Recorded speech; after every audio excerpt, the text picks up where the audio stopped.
All get right. to it. Let's get All to it. right. Welcome, everybody, to another episode of Grinds My Gears. I'm Ashton, and thank you for joining me today. Before I get started, log on to www.ashton.mma.com. Grab your DILF shirt. Represent that DILF. Use discount code DILF. Get yourself 10% off and show your man some love. Those sexy DILF out there. Today I got with me Professor Jason McDonald. I call him Professor, but everyone else calls him Jay McDonald. How you doing, Jay? I'm good. How you doing, Ashton? It's I'm, J Mac, Jason, Professor J, whatever you want to call me. Just call me. You know what I mean? Just call. so, for those who don't know, Jason, seasoned black belt in Brazilian Jiu-Jitsu, seasoned Judo Black belt, amazing martial artist, dad. Oh shoot! Hold on, my background messed up. Let me fix that. Shoot. Oh, listen, man. We laugh. Go with it. Go with it. uh, Go with it. amazing dad. Everything about Jason is sorry about that. No. Is bomb diggity. First thing I wanted to ask you about. We haven't seen each other in a while. How have the last 2 years been for you, family, everybody? Well, before we even get into that, first of all, thank you for having me come on your Grind Your Gear show here. It's Absolutely has. been a minute. I see you're plugging away doing the episode, so congrats on that. Thank Congrats on the Delph Bod shirts. you. You know, the ever expanding family. Yes, Um, sir. a lot of people don't know this, but we were both alumni of the University of Windsor. Yes, we were.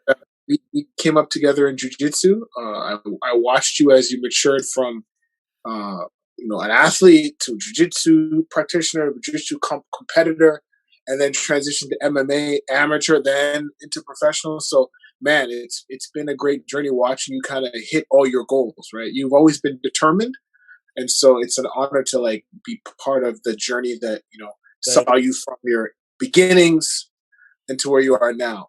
Thank you. Thank you. Get, Thank getting that out of the way. you. Things have been interesting with COVID, right? Yeah, I started my studio that's what I was about to back, ask you. back in 2018. Obviously, I was still doing day classes at Omar's at Salvosa headquarters, and so it was a good start. I was getting kids coming in. I'm in Durham area, so I was getting a lot of kids, first time kids in martial arts. A few less adults, a lot more kids. Yeah. Program is starting to get rolling, right? And pretty much like 2020, COVID put the brakes on it, right? right? It crashed.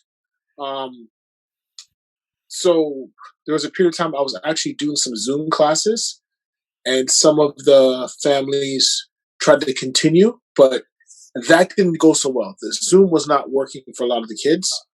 It's hard to maintain engagement, especially. And let's be honest, I did a few with Professor. Mm-hmm. Not, and this is not a knock on Professor, but Yeah, it's not jujitsu. no. It's not martial arts. It's not jujitsu. From someone who's still like, I have clients online that I teach in, Ottawa and Mm-hmm. different places in Canada and stuff Mm-hmm. like that. I can teach fitness over Zoom. Yes, I can't. yes, You can't teach martial arts over Zoom. yes. You can give instructions, but let's be, as two martial arts practitioners, let's be freaking honest. Yeah, Zoom is not a place where you learn martial arts. It's simple as that. no. It's a place where you can share ideas, but it's not a place where you can develop physical skill in that kind of endeavor. Yeah. And also too, for kids, it's just not interactive enough, right? No. Like, kids want to feel like they're in the room with other kids having fun playing. Yeah. They don't want to be taught from their living room, especially when they were getting that from school already. So a lot of the kids I was teaching, they were doing Zoom classes for regular day school. Yeah.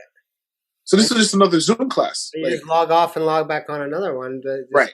Yeah. And I mean, you have little kids and I have little kids. And let's be honest, when we do when you go and you see jujitsu classes, martial arts classes, what, let's be honest, the kids are looking forward to most is probably playing the games at the end of class, 100%. right? 100. They go, they'll show up, they'll learn. Obviously, they're limited with how much they can retain, but what they're Yes. really looking forward to is, oh, when sensei says class is over, we're gonna play handball. That's what Right. excites them. That's what, like, when mom and dad say it's time to go to jiu-jitsu or Muay Thai or boxing. Right. That's what excites them. So I mean, they can't Yes. get that over Zoom, right? No. No. And then and with COVID, there was so much limits to what you could do with the kids. Yeah. Like I even got down to doing when we were actually in person, the individual boxes, 6 feet apart. Yeah. Limit how many kids could be in the class. The whole thing to me was just terrible. like Yeah. I'm not. I want to be frank. Yeah. It was. I felt bad that I could not give the kids the fullness of the martial art that I've grown to love. Yeah. Right. What's jiu-jitsu without rolling? It's nothing. And I mean, I'm sorry to interrupt, but I've talked to like Professor Bruckman, and that was one of his driving forces to, I wouldn't say stop operations, but because in the purest sense of art, like in any art, whether it be drawing, whether it be painting, whether it be martial art, whether it be film production, whatever, you always have to engage in the purest sense of the art. And for martial arts, it's combat, it's physical Yes. touching, and if Yes. you can't, like, you can shadow box as much as you want, but that don't mean you can throw a jab. You know what I mean? So that style of training that the kids were involved with, and some adults to that matter, Yeah. I'd say of 100, it's about 10% translatable. Yes. Yes. And I my heart broke when Professor Bruckman said he was going to, at least at the time, I don't know if it was temporary. I don't know if it's a temporary thing, but close that part of his business down. I know he does other things as well. My heart broke because I was like, out here in Durham, like he was the man. Like he had a very well established school program. Lots of his guys have gone on to teach. He's brought up a lot of black belts. Yeah. So we lost someone special out here in Durham in terms of his presence. We lost somebody special in Canada. Yes. Yes. And to expand on what you said, when he announced his school closing, that's when I knew shit was gonna be real. That's when I knew that, like, at first we had the lockdowns, and the first 4 or 5 months, everyone was kind of chilling. Like, I wasn't chilling business wise, but I was kind of chilling with pursuing certain things, and training, and I was still training. Like, we were doing secret training, but I wasn't. It wasn't like I wasn't trying to push myself to like normal. But then when he announced that he was closing, I was like, okay, this is not something that's going to end anytime soon. No. We can talk about that, because basically, in how I foresee things going, this is not ending anytime soon. So I have so many mixed feelings about the destructive nature of the COVID, but more so about the destructive ideas that COVID's put into the minds of we who kind of are just walking around. Now, just to be completely frank and transparent, I vaccinated. I got vaccinated, right? Yeah. But prior to the vaccination being available, when I first heard about it, I was like, "This is nonsense." Like, the math didn't add up to me as to why I would need to get vaccinated until somebody very close to me was very sick and actually called me from the hospital. And this is someone who I knew to be healthy, and they were literally gasping for air. Yeah. And so I was like, okay, I'm a parent. I gotta think not just about me, but me struggling through this disease. If my wife and I get sick, no one's coming to watch my kids because nobody wants to come and get COVID, right? Yeah, exactly. So, and then a neighbor, I didn't know this neighbor well, but 2 doors down, a neighbor passed away. And the situation happened to them was the neighbor, the father passed away. The mother had COVID. She had a collapsed lung. The hospital was called. They came to get her, but there was no one there to get her kids. Yeah. And so she was like, she refused to go to the hospital because she didn't want to leave her kids at home. She had some young, I guess, mixed age. And members of her family were probably like, oh, I don't want to get COVID. Like, I don't yeah, I don't want to get sick. There was there was no vaccine. Yeah. So it wasn't like you can come in and be like, oh no, I'm vaccinated, so I'm taking less risk. It was like, no. The dad already died. So you're already scared, like, okay, this thing killed somebody in the household. And so I understand that this is not something that's a fake thing. Like, I don't think COVID's fake. Oh, no, I've had it. I understand that it's absolutely. There you go. You know what I mean? I share the same, like, I think when people talk about this, they go on, like, I think Chris Monfoco said it the best. The minute you don't agree with the narrative, you're labeled as anti this, right, anti that. Utter foolishness. Utter foolishness. And like, I'm not anti-COVID. I've had it. I'm immune. I've got immunity.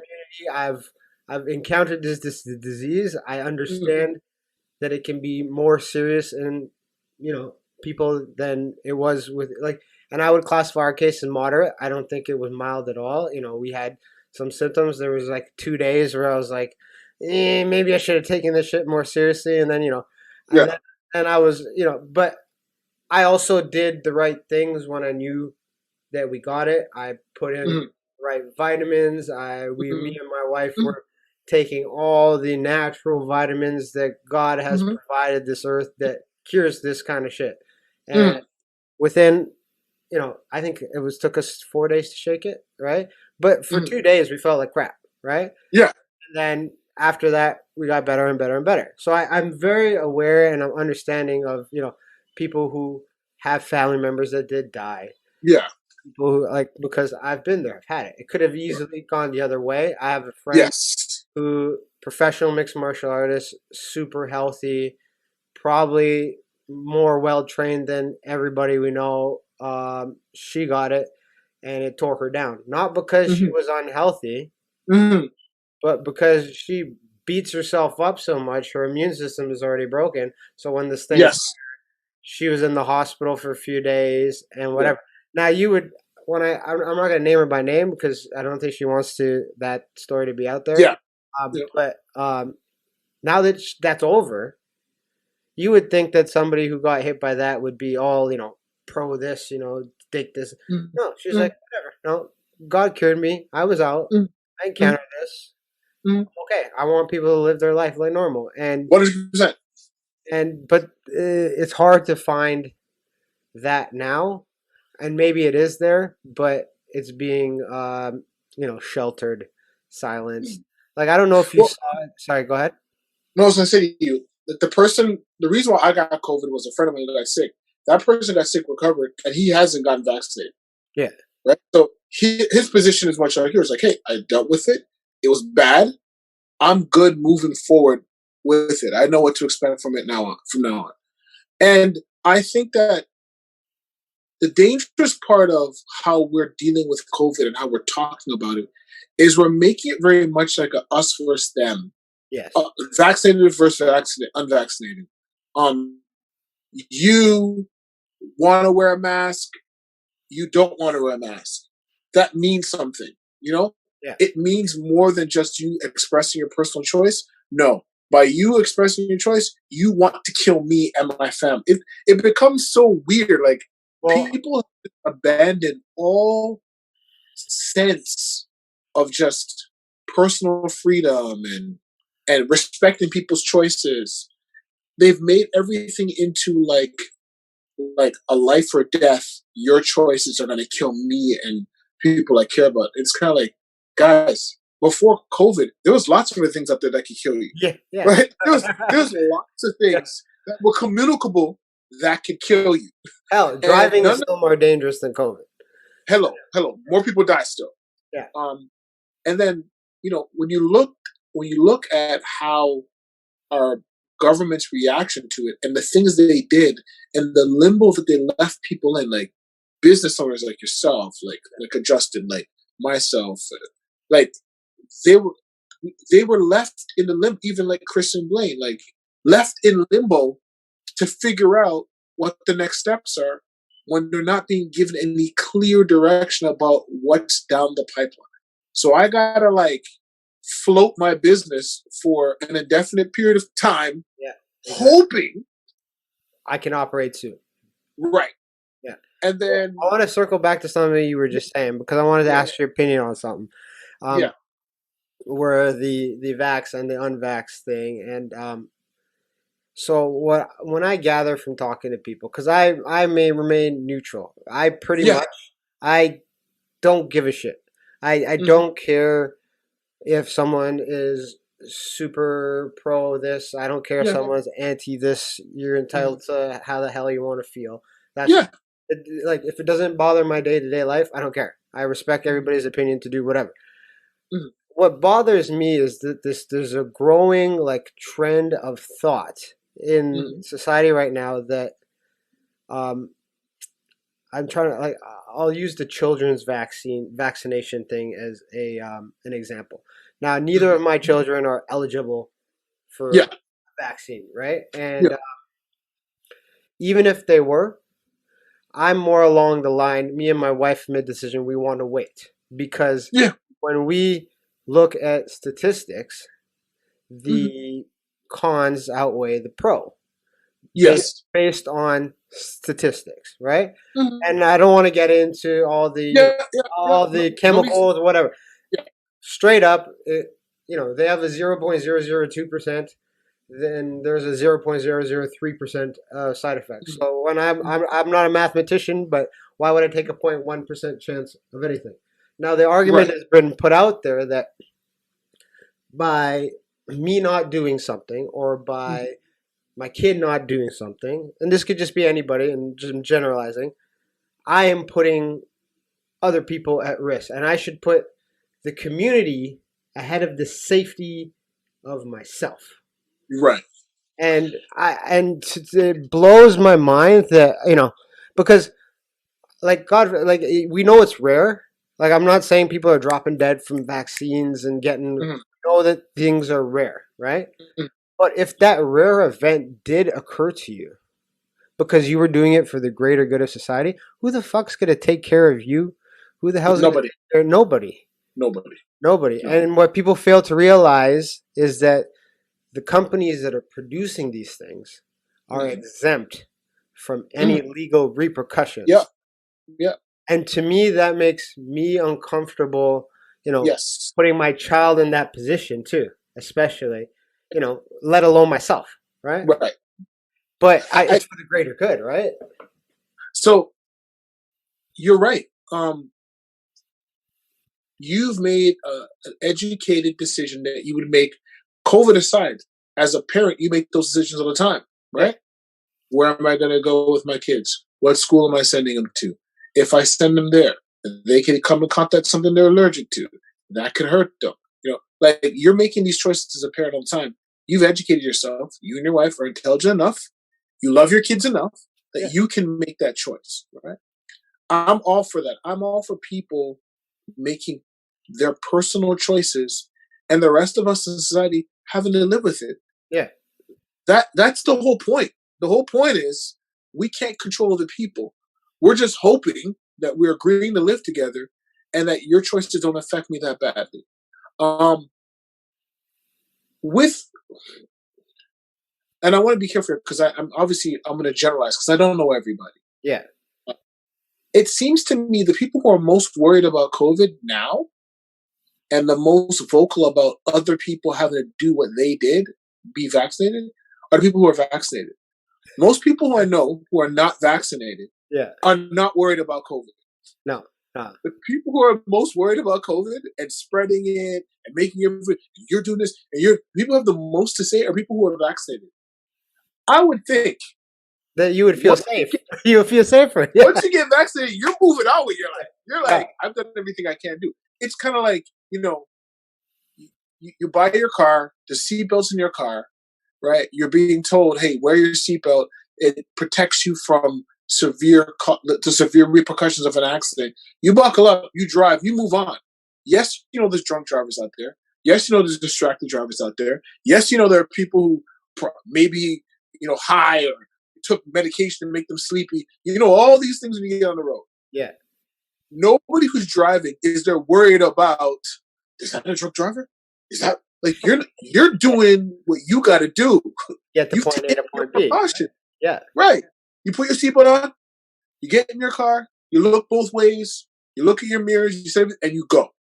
Yeah. To me, the vaccine is that you've taken every precaution that you could physically take to protect you against something that could happen, like any accident. It could not. Yeah. And you move on with your life. What's happening now, and it's a mix of things, I think. There's business behind the news cycle and the fear cycles that happen with the news. Yes. 100%. There's a business behind that. And they have an agenda. When I say they, I mean all news. I don't mean left-leaning, right?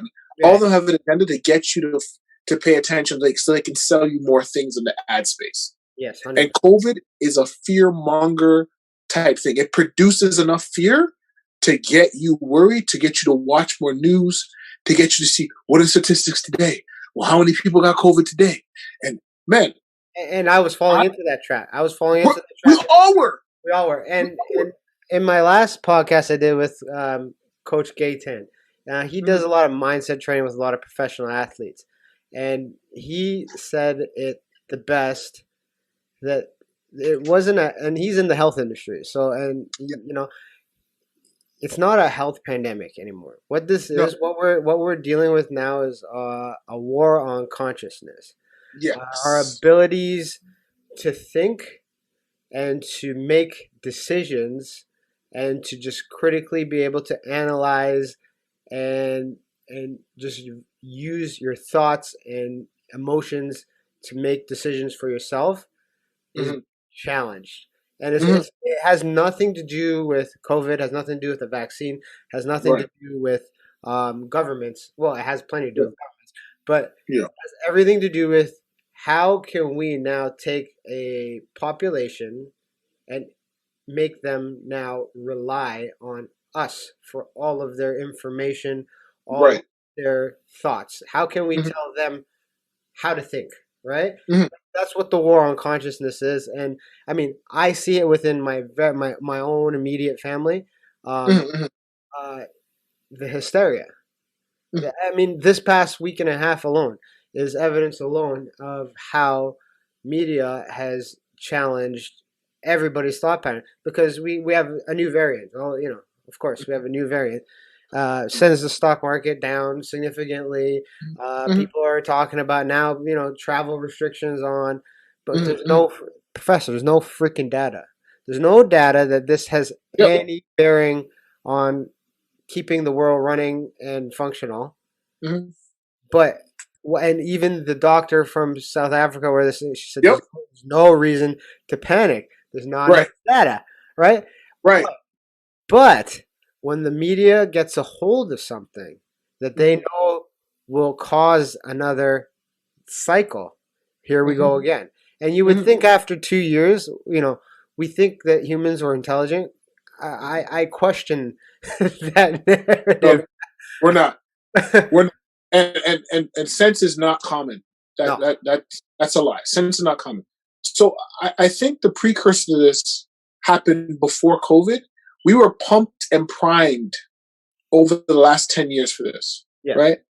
I think what lit a lot of our fuses, not everyone, but a lot of our fuses were lit during the Trump years of his presidency, because I watched how agitated people got when it came to the news. Yeah. Because literally every day it was like, what crazy thing did this guy do today? What did Trump do today? Yeah. And then people who were for him were like, well, what crazy things are they going to say about Trump that he did, and trying to demonize him? And so slowly people began to just separate into camps. And then when you see the lying from this particular individual, yes, all politicians lie. Yeah. But like, you saw some of the blatant lies and the fact that people had to cover for him. So now it made you like even question, okay, like this guy, you're president of the United States. You have access to so much information, right? You know, like you could find out if there's really aliens. You know what I mean? Like you could, like you have everything at your disposal. Why is he lying? And so now you begin to question everything. You become really worried that what you're hearing is not the truth. Then insert COVID. You know, this weird thing from a weird place. It started off being about bat soup. Then it went from bat soup to a laboratory somewhere in China, Wuhan, a place that none of us have ever heard of, right? And supposedly there's a lab there that made this thing, and that thing now spread out to the whole world. You first heard about COVID, I want to say like fall, early winter of 2019. Yeah. I remember people were making jokes about it. Yeah, I heard about it. Yeah, I heard about it winter 2019. I knew it was going to be an issue. I for some reason, I just had an instinct it would be an issue. And for me, I knew I was prepared. I didn't understand the gravity of it. Here's when I knew I was prepared for something to happen was when the government flew back the plane full of people from Wuhan, the Canadian citizens that were in Wuhan, and put them into the Trenton Naval Base. That's when that happened, that is when I kind of knew stuff was up. And I mean, the whole let's be honest, it came from a lab. Yeah, I agree. I agree with you. It came from a lab. Right. The fact that, like, you know, Republican or Democrat, conservative aside, because both sides are guilty of so much shit, and even in Canada, even worse. I think Canada was primed and ready for this since 2015 when Justin Trudeau took office. And like, I don't care where anyone leans politically. That doesn't mean everyone's entitled to their own political beliefs. Like, I publicly say I'm more conservative leaning individual. That doesn't mean I support everything conservative politicians and people do, right? I just, that is more along the line of where my family, me and my wife, your personal beliefs lie, right? Yeah. Canada was primed and ready from 2016. Once Justin Trudeau took office and the shift in culture in Canada began to happen. Because Joe Rogan posted this a few days ago, like a little pie chart. It was like on the bottom right, you have good times. That's what we were in, right? Good times. Where it's just easy to do things. It's easy to make money. It's easy to get the things you want. You can, you know, you can move to America or Canada and become successful and immigrate. Times were good. But when people fail to realize when times are good, that doesn't mean that all the things going on behind are good. What was happening, what was slowly happening when and this is not a knock on liberals. I don't give a I don't give it, like I'll say it again. It's not a knock on liberals, but when we have more left-leaning governments, certain things happen in terms of their progressive ideologies. And what ended up happening in those good times is we began to see what we call like weak men, right? And when I don't want people to say I'm like some what's the right word? Like some asshole who's, you know, misogynist. There you go. It's just fancy words my dumbass doesn't know. But I'm not being I'm not being a misogynist. But when I say weak man, it means things got too easy. We didn't have to work for things anymore. So, and this is myself included. There were things that I took for granted that were always just there for me. And what ends up happening when that becomes, 20, 30 years of that, you build a society that's incredibly vulnerable because you didn't have to do the hard things to get to a good place. Since I was a human being and born, you literally got in the car, you go to the grocery store, and you get food, right? It's just that easy. right? Yeah. And I'm not saying everyone needs to be a hunter, but understanding where food actually comes from will go a long way to appreciate the value for the ability to just go there and pick something up. But we were so privileged for 20 plus years to not have to worry about things like that, supply chains breaking down, lockdowns, not being able to work for people Yeah. not being able to go to their job. So we ended up creating as a very weak society, weak men, and that transition now is obviously the next step is authoritarian style government, and the other part of that chart is good times and strong men, and you know what I mean, to come Yeah. weak times. Unfortunately, we're still in that weak men part, and we still have a long way to go. But Yeah.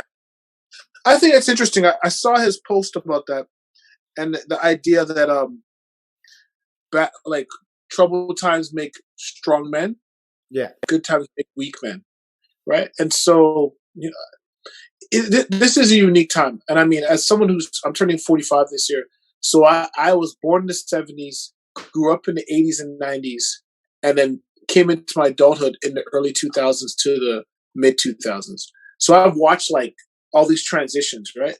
Like when I was in university, I didn't have a personal computer. yeah, right. Yeah. I didn't have a cell phone until literally I was like I didn't have a cell phone until second year of university. Right. And so a lot of the things that made life easier, I didn't grow up with them. Yeah.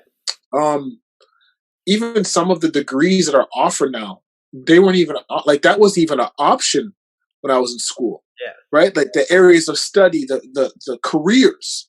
Like right now, Ashton, like you're doing a podcast / vlog and / live.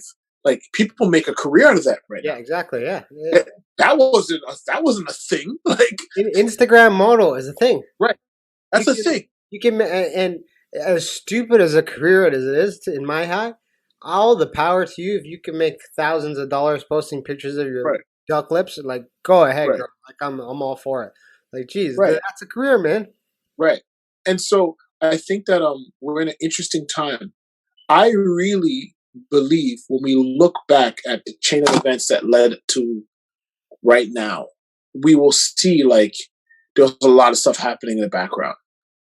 And I think that a lot of the changes are creating a grumbling and a pushback. And the pushback is not something that's out in your face. The pushback is something that's under the surface. So people, like I said, if I push it back to Trump, when he was elected, some people were shocked. Like, how could this happen? Like, why would they want this guy? And I'm like, you got to understand, like, a lot of us in North American society are passive aggressive. Yes. Right? Yeah. We've made an agreement to live with each other, but I don't like a lot of things people do. Right? Yeah. And so if given an opportunity to secretly F stuff up, yeah, I will do it. Yeah, exactly. Right? Because that's a lot of us are passive aggressive, right? And so I think that when you push for change, right, because you believe your change and your ideas are right, you cannot see what you're pushing for change is doing to those who don't want to change. So it's blind. And I can say your push for change is blinding you, basically, to the right. Yeah. To the pushback that's going to come. Yes. Right. And so we're men of color, and so coming up, we face different difficulties, right? Like different challenges, right? Some in one area more than others, and so we ideally want things just to be fair across the board, right? Yeah. There are those who didn't see a problem with how things were when it was unfair for us. Yeah. And so those people are like, leave it the way it is. I'm good with that. They are the people who are going to push back. Yeah. And so it's going to be interesting to see when we're 10 years from now, when they open up the books, and all the politicians that were alive today are dead, and and it doesn't matter what they did. Yeah. But when you see what people were really doing back then, back in now, we're gonna be like, oh, these guys are all lying. Yeah. All these guys were lying. All these guys were playing games. It was like a bunch of professional wrestlers. Like it was like a WWE Yeah. with people's lives. 100%. And what is shocking to me is that we've, within the matter of what, 18 to 20 months, Mm-hmm. lost the human compassion Yes. for each other. Before all of this happened, and I'm speaking for me, other people are different, but over this period of time, I've actually gained more human compassion for other people. And the reason that, and this is where we're coming back to the business part, and the reason I gained more compassion is because as a small business owner myself in an industry that got hammered by Yep. COVID, I was tremendously lucky that I had a model that was immune to this, right? Yeah. I had a model of immune to. I didn't have a physical location, uh, Yep.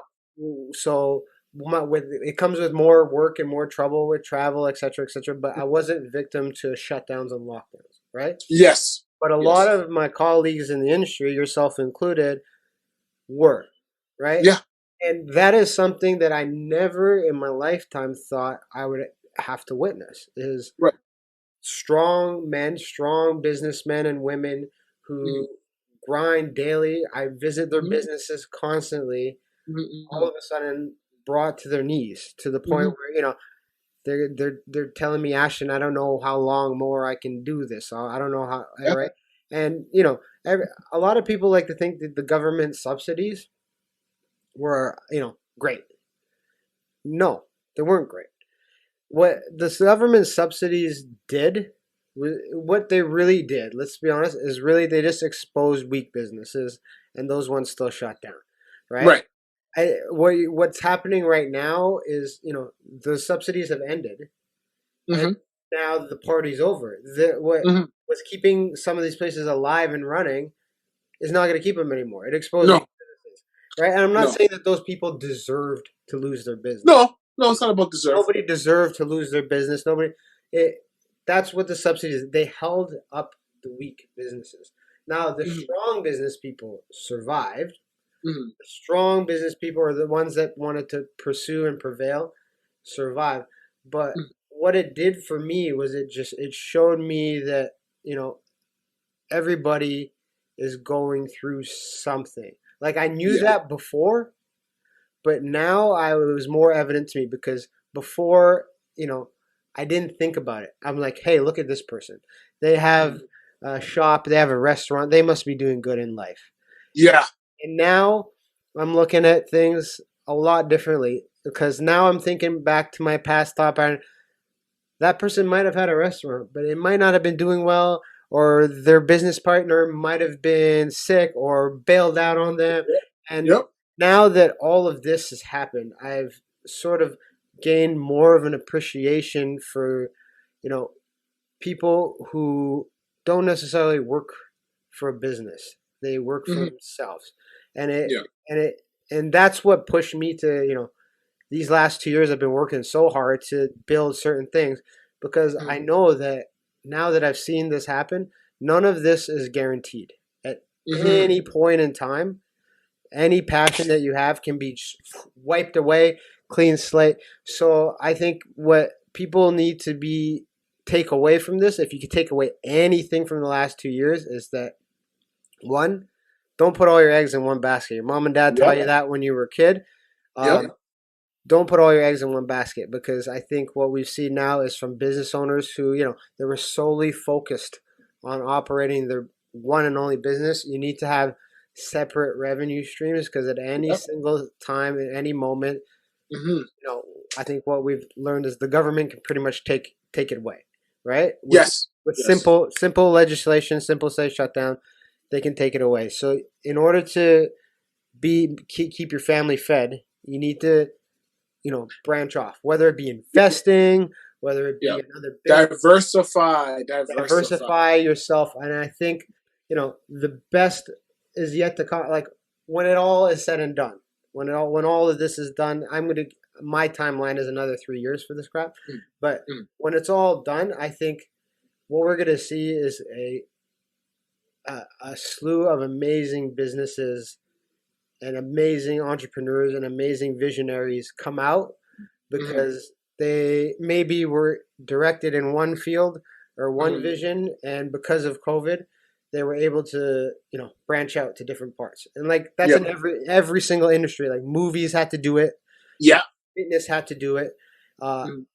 Restaurants had to do it too. So I think when it's all said and done, when we can live life like normal, when things are dropped, you're going to see really positive things coming out of the human race. But I don't know. That's a while away still. Well, listen, I think what you're saying is true. If you look at what's happened in the last 18 months, I mean, if you want to like illustrate it, I guess in my mind, I like look at it like the comet that killed the dinosaurs, right? Yeah. And so here you had these robust, large creatures who ruled the earth, right? Yeah. And out of nowhere, this comet comes, hits them. Smash it. There's a lot of robust, large, meaty businesses that were operating on a certain understanding, on a certain paradigm. Yeah. And then comes COVID and literally just wipes them out. Yeah. And the only people that are left from COVID after are the ones who are able to adapt and diversify. Yeah. Right. So you mentioned you run a brick and mortar business, right? One thing I noticed right away is a lot of businesses were getting away with not having an online presence. Yeah. They had no social media presence, but whatever they had was very lame. They had no real way to keep in contact with their customer outside of the customer coming in to see them. Yeah. Right? COVID made you have to do that. Connect. You had to be connecting socially. Right? COVID also too opened the bar was lowered for what people expected for things like food, like restaurants. So during this COVID time, all these little mom and pop cook the food, make the thing at homes popped up, and it was like, oh, I can deliver it to you. Oh, I'm going to be here, pop-up shop at this one particular place for this set of period of time. Come get whatever it is you want from me, right? And people were flooding it. They're like, oh, you know what? Like, yeah, I'm home. I'm working from home. I want to try something different. Yeah, like now that I'm home, I want to go to a food truck. And so all these different leaner, more adaptable businesses are springing up or have sprung up. Innovation. It's innovation. It's innovation. And that's a good thing. Yeah, it's a very good thing. And I don't think we'll see the full effects of it till it's over. But like, I mean, one of my friends from Windsor, he has I did a podcast with him, Bobby Tran. He has his really successful gym out in Windsor, and he said virtual training wasn't a big part of his business before, but now that this is over, 30% of his revenue is now through virtual means, not necessarily classes, but online coaching tool, right? And so for someone like him, who is what I would consider a strong business person, a strong leader in his certain community, that is another way for him to impact the world.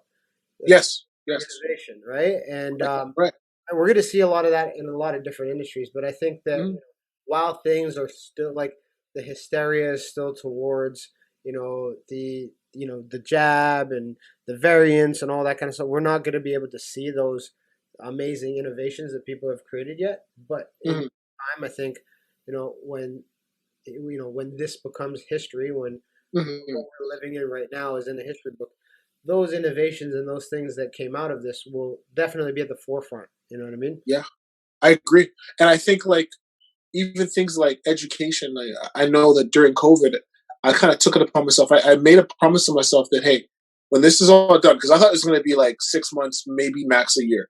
Yeah. Right? So when this is all done, I'm going to come out of this more skilled in something than I was before. Yeah. So I took the opportunity to do like a lot of online classes through George Brown College. I'm a hobbyist illustrator, so I was taking these illustration classes.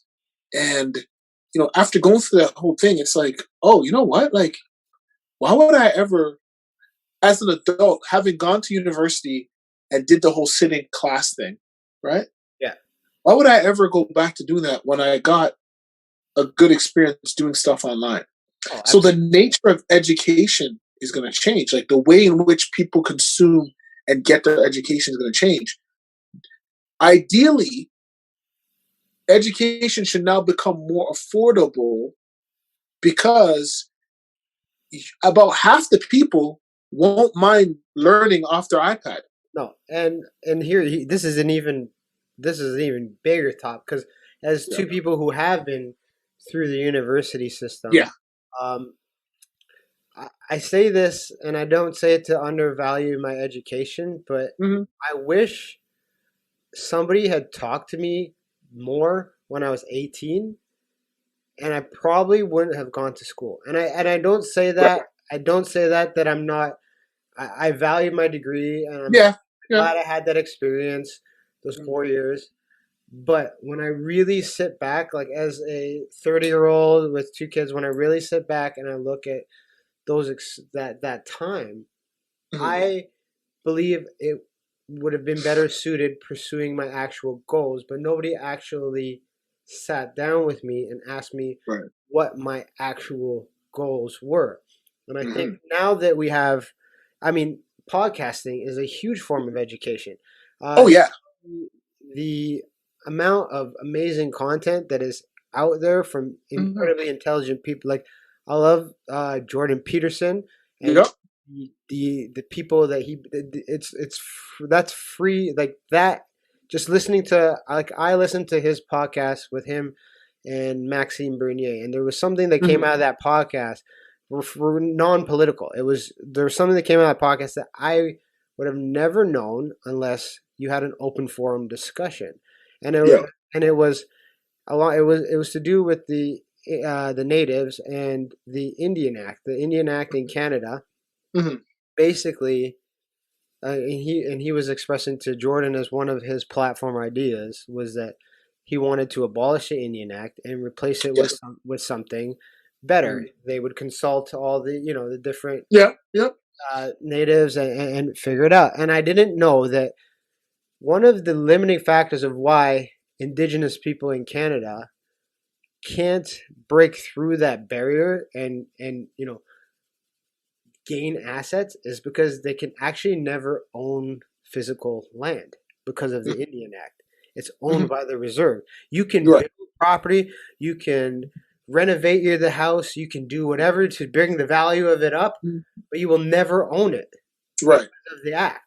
So that I've never known that, and the only way I knew that was by listening to a podcast, and that opened my eyes up to like, okay, this is one of the issues we should actually be talking about, instead of dipshit fucking skipping out on the freaking first Inuit day he created and going swimming on the beach, right? Instead of talking about him screwing up, we should be talking about there's still communities that don't have clean drinking water. How retarded is that?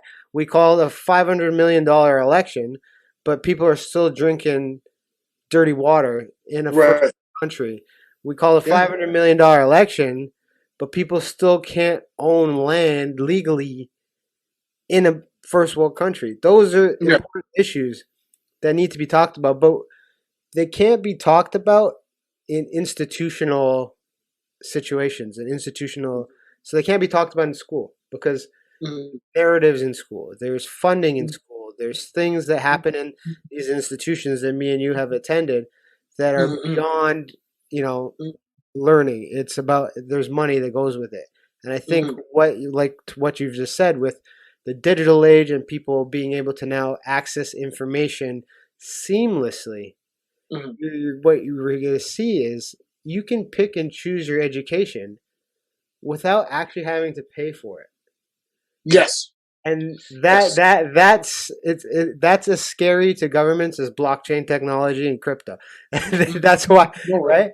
And it's also scary because what it will create will be free thinking. So beyond the free, because they're going to find a way to make you pay for it. But Yeah. what I would say is this. So I found Jordan Peterson by listening to podcasts. I found Joe. People would always tell me about Joe Rogan for years. I just never was listening. Yeah. But I started listening a couple of years ago, and he introduces you to different thinkers. Yeah. So as long as you're listening to people who are introducing you to not just people that think the way you think, but people that think differently, that's what I like about Joe Rogan, because he brings anybody on his show. Anybody on, yeah. Right. And so you're going to get, your mind is going to get tickled by some of the things that people he brings on are going to say, and then you can go research it on your own. Exactly. Right. I think the valuable thing for me in university, like you, I bought into the idea that I'm going to this place to make me more marketable in the market. Yeah. Right? So to give me marketable skills. So when I go into the workforce, I will be in a better position. That's ideally what was taught to me as a kid. And then that's where I went. Yeah. That's not necessarily the truth about university. Most people who told us about university and told us to go there, our loved ones, people that cared about us, they had never been. Yeah, exactly. So they didn't understand what was actually at university. Yeah. University has always been designed as a place of research and a place to teach people how to think. How that translate to you in the marketplace is up to you. Yeah. But because you're so young, you can't make those mature decisions about how you're going to prepare yourself for the marketplace after going through 4 years of school, where you study theories and like the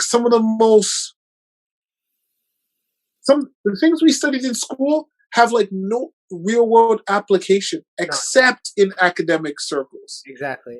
And here's one of the things that bug me the most. You go through 4 years, and in America it's worse because the cost of education is way up. Let's take Canada for example. You go through 4 years of school, you come out, you're finished, right? You're done. You've achieved this degree, this thing that's supposed to make your life transcendently better, but you've immediately inherited $40,000 worth of debt. And in America, it's higher. Now, if you decide to do a master's, etc. Yeah. So let's just say you've done a bachelor's degree. You've done a bachelor's degree in, I'll take my education. I did it in kinesiology. So I'm now $40,000 in debt, and I have a bachelor's degree in kinesiology. I have literally, excuse my language, I've literally just fucked myself because I have no understanding of how to pay $40,000 back. Right? Every educational model, in my opinion, should contain basic investment in economics. That is one of the most crucial things, and I think institutions do it on purpose, where they, forego that part of education because it's almost like we want to handicap these people. We want to put them into the working class and get them to go to well, you have to work a 9 to 5 to pay off that student loan. Well, if I was taught, I should invest my money now, I should build assets while I'm in university so that when I come out, I can pay that thing off in 2 years. Sell some of my assets, sell some of whatever. Then I don't have to worry about that. But now what you're seeing is people are coming out of school and they're working till like 40, 50, and then paying off their loan. And now you're expecting them to take on a mortgage and buy a house when they don't have the simple fundamental knowledge of how economics work. You know what I mean? So the question, let me push back on you. The question you got to ask is, was university ever meant to teach you those skills? Or was that meant to be taught to you by your community? That's a good. It's a valid. The reason why I ask this is because, like you said, like you go through school, you get an undergraduate understanding of a theory. So we meet our professors who are all researchers. Some of them are good teachers, most of them are not. Yeah. Right? Most of them are just not good teachers. They have a specialization. They introduce us to all these grand ideas. And their grand ideas work in a theoretical world, right? Yeah. And we leave university without any real world application. Yeah. I think personally every university should have connected to a college where you do your 4 years or your 3 years, and right away you get a 1-year college skill development program that then prepares you to work in the workforce. Because nobody really understands what their degree translates to. Like in general, you do like, oh, if I take kinesiology, I can become a gym teacher. Yeah. Right. I can go into the fitness industry. I can go into more research on kinesiology and maybe end up working for a sports team.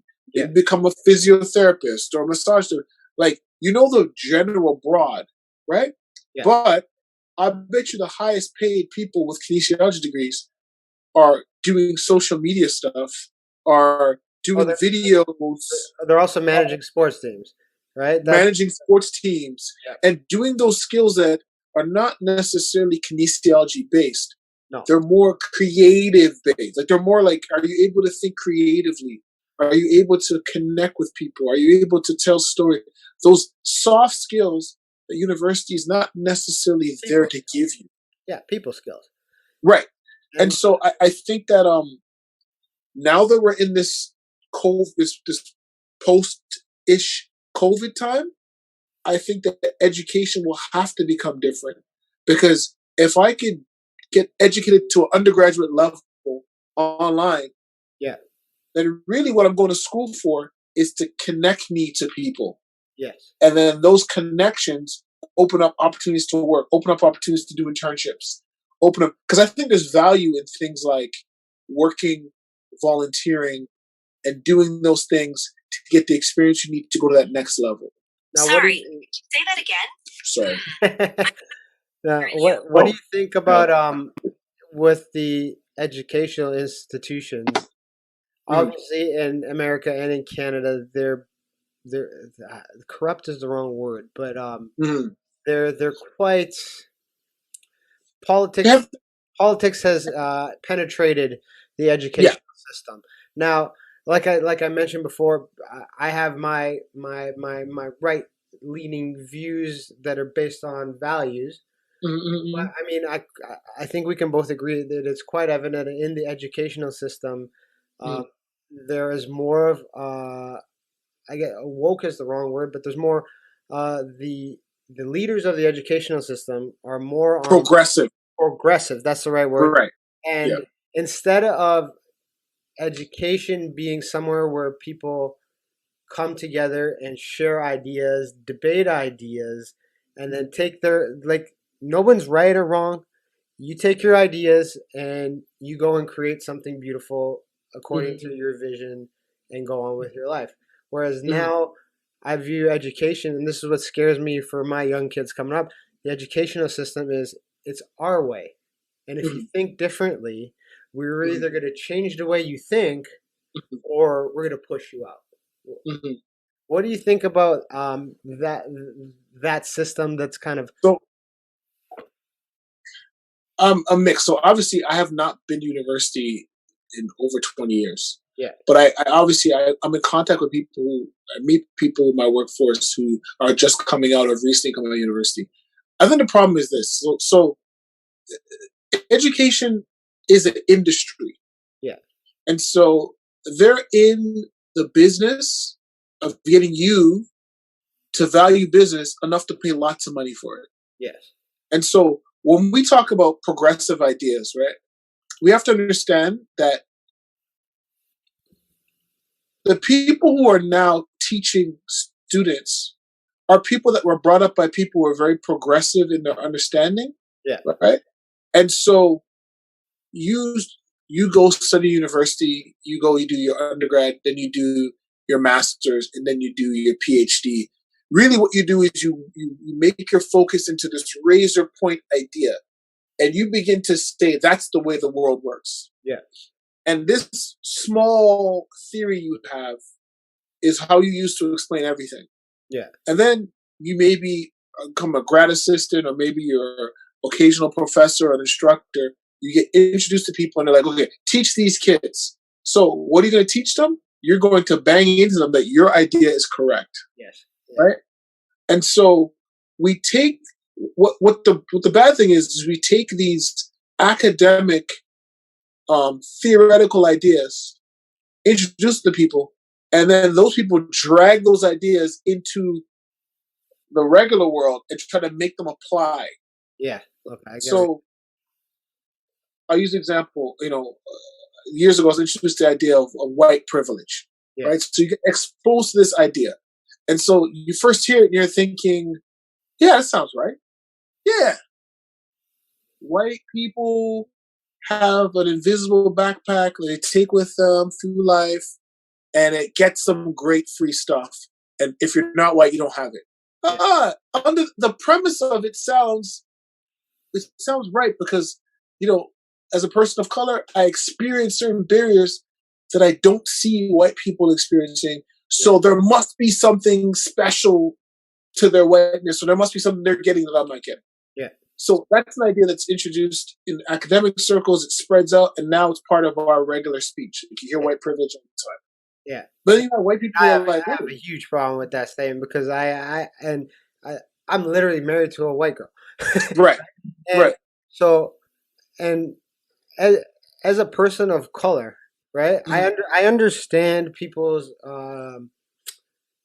struggles, like people's color struggles. I understand them, but in my life as a man of a different color that's not white, I have chosen, and this is my choice. Yeah. Yes, I've experienced racism, 100%. Yeah. I've experienced racism with police. I've experienced racism with people calling me whatever.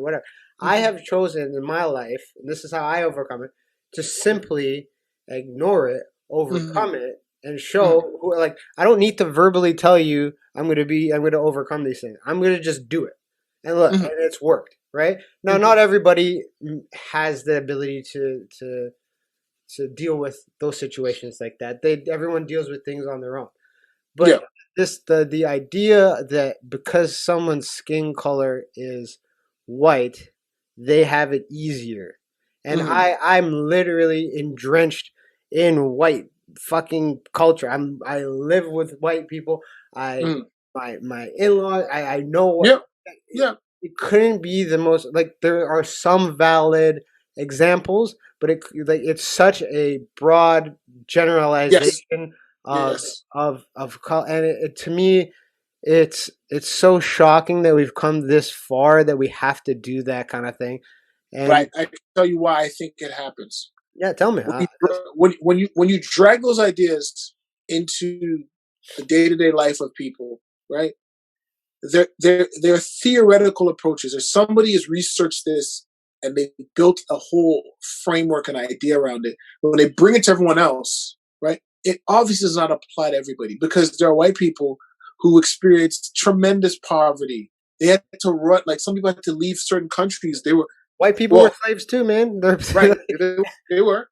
But they had to leave poverty in other parts of the world and hardship and oppression and come to North America and couldn't speak the language and they were, mistreated and so when you come to them, because they present white, because they are of a certain skin tone, right, of a certain texture of hair, so they present that way. When you say to them, "Oh, you have privilege," they didn't see that in their life. Now, what really should happen is that we should have conversations with each other. Yes. To really hash out some of these ideas and understandings. But that's not what happens, right? What ends up happening is this idea is introduced at your workplace. They send you to all this training about this, right? And the workplace is like, no, we have a anti-racism, equitable principle at this workplace. You have to, so everyone has to take the training. Everyone has to do this. You have to start talking this way. You have to start using this, start referring to the clients this way, start referring to the customers this way. And so you're like, okay, if I don't do this right, I'm going to lose my job. Yeah. I don't agree with this thing. Like, I don't understand it fully and I don't agree with it. That's not been my experience. But if I speak out, they're going to say I'm racist because I don't agree with something, right? Whereas when you're in university, at least when I was coming up, if someone said something like, you have white privilege, they'd be like, define that, defend that. Yeah. Give me examples. What are your arguments? They'd come right back at you. Oh yeah, you have to defend it. You have to defend your points, right? And right. And come like there's a man at church, right? He's a white guy. One of the most, one of the greatest people, biggest hearts on the planet. He's always serving any event. He's the first one there. He's sweating, getting everything, making sure that everything is done. Couldn't be a more stand-up guy, in my opinion. Now he works for a major media company in Canada. Fuck it, I'll say it. Yeah. Bell. Works for Bell. Yeah. He has been there for a long time.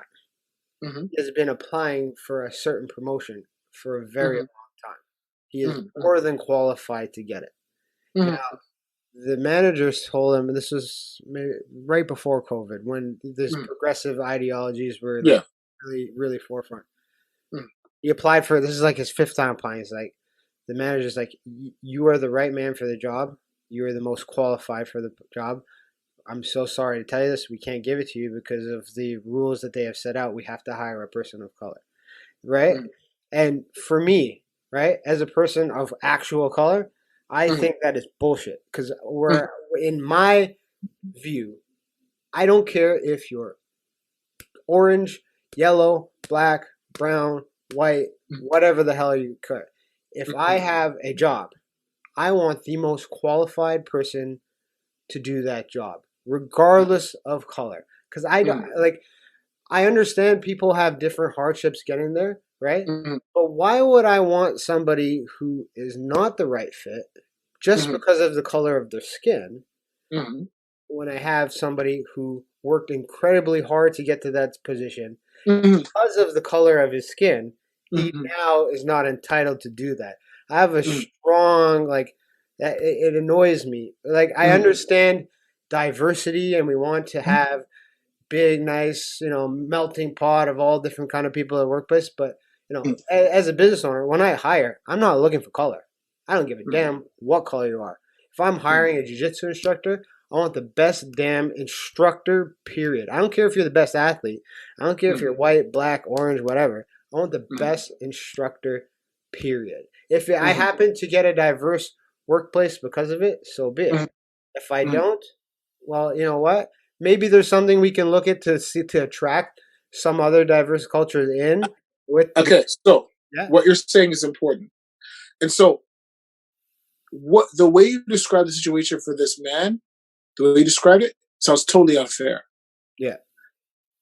And the way you described it also sounds like he was set up to think that this was unfair as well. Because nobody should be telling you, no manager should be telling you, you're great for this job, but we can't give it to you because you're not a person of color. Yeah. Because really, when you think about it, that's not doing him any. No, that's not doing him. It just makes him angry. It just makes him angry. And you're also poisoning the work environment for the next person that gets hired who happens to be of color. Yeah. So the person who told him that is irresponsible. Yeah, 100%. Two, I think the challenge with us in our society, like I said, this is like, we need to have more conversation. We need to talk to each other more. We need to have more situations like this. We need to have more friends that are diverse, right? What ends up happening in my experience is most of us, not you, because you live in a household with people that are different culture and ethnicity than you, right? But a lot of us don't. And so a lot of us, we work in our workplaces and we go home to people that look like us, and all of our friends look like us, and all of our family looks like us, right? And so when you are now put in a position to hire people, because you have this familiarity with people that look like you and act like you and come from the same background as you, you are going to more gravitate to people that remind you of yourself. Okay, you're more tribal. Yeah. Right. You're more tribal in your thinking. Like, oh, that person is from Trinidad? Yeah, I'm a Trinidad. Yeah, he's a Trinidad. Yeah. Where are you from in Trinidad? Oh, you from South? I'm from the South. Where in South? South. Oh, yeah. And so you're like, I know you because you're me and I feel comfortable with more me's around. Yeah. And it ends up happening. And like I said, this can come out in conversation. And when you talk to people about this, don't make people think that they're racist because they like to be around other people like them. Yeah. No, that's not racist. Yeah. It's not. No. It's when you say, and I think it's when you are in a position to do the hiring, and you as a person who says, I like people who are from the same culture as me, but I don't like those people that are not from the same culture as me. In fact, even when they apply for the job, I'm not going to give them the job. Yeah. That's when we have a problem. Oh, yeah. And it does exist. Like, I'm not ignorant to the fact that it doesn't exist. And this is where I think the biggest issue with the workplace environment, where, you know, the lack of diversity, especially in higher end positions, it's not because people of color or different races aren't qualified. I don't think so. I think it's because through generational, you know, and I'll use myself as an example. Mm-hmm. No one in my family in any level has ever been CEO of any fucking thing. Yes. Right? Yes. So through, and this could be said for a white family too. It's not just a color. Yes. So along this line of growing up in generation, it becomes a thing in the family where it might not even be achievable because you haven't seen anybody do it. Yeah. Right? No network. Your network is exactly. network. Whereas in some families, the children grow up seeing mom and dad CEO, seeing mom and dad high up executive. So they know that these things are achievable through hard work and determination. Mm-hmm. And I think where we're lacking is that in communities that are maybe less fortunate communities, like there's not enough money in them, where they don't see mom and dad achieving these things, so they don't think it's achievable.